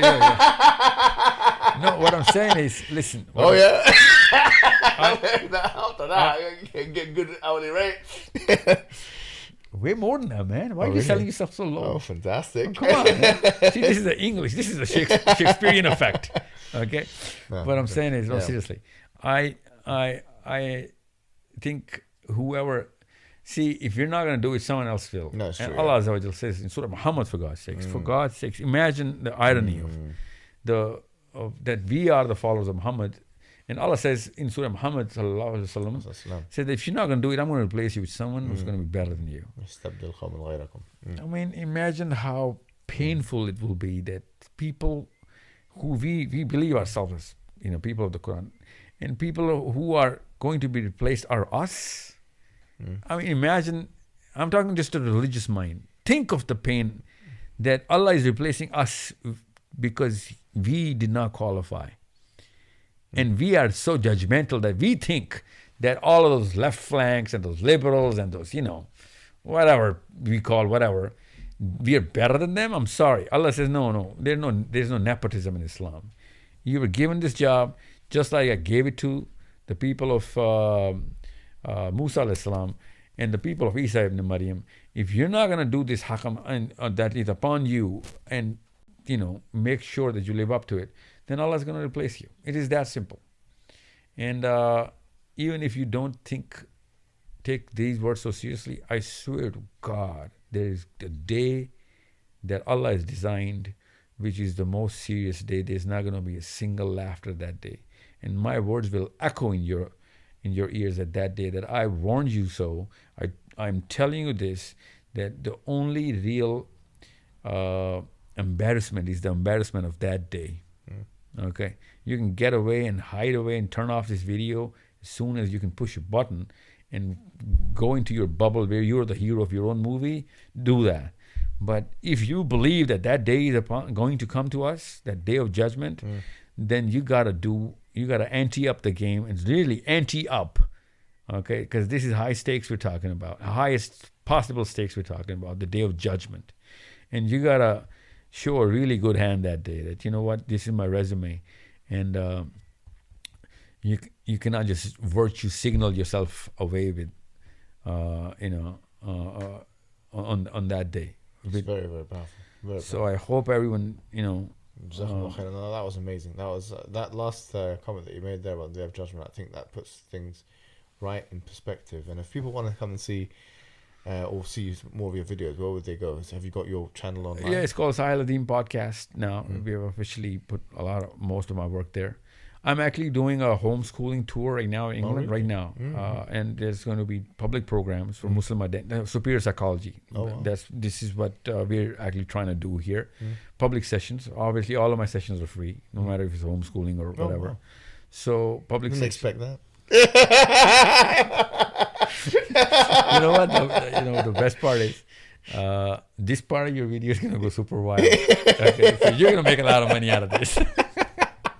Because it's been such a big problem with the virtue signalers. Yeah. And why is Sahil Adeem making money? Let him make money. Yeah, If he wants to make money, let him make money. No, I've never charged anyone for any Islamic session ever. I've never charged a penny for my public sessions. Yeah. All of my movements are free. IMS, my biggest movement, is free, and now my IT team is telling me to put some sort of stress on people to take it seriously. Otherwise, it's free. We just don't, because it's also serotonin. It does not have that kind of dopamine and serotonin. People are not gonna take it seriously. Yeah. So if you need to be taken serious, you need to. That's true, actually. You need to put some degree of pain or effort in there.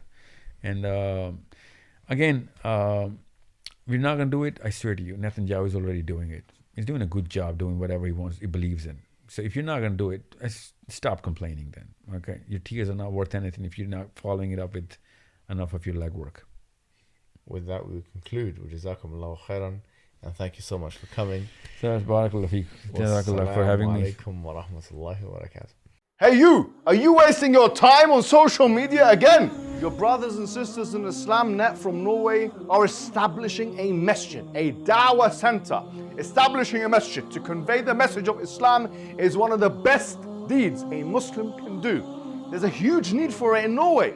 You know this and I know this. So that makes the reward even greater. So give generously and Allah Azza wa Jal will give you even more.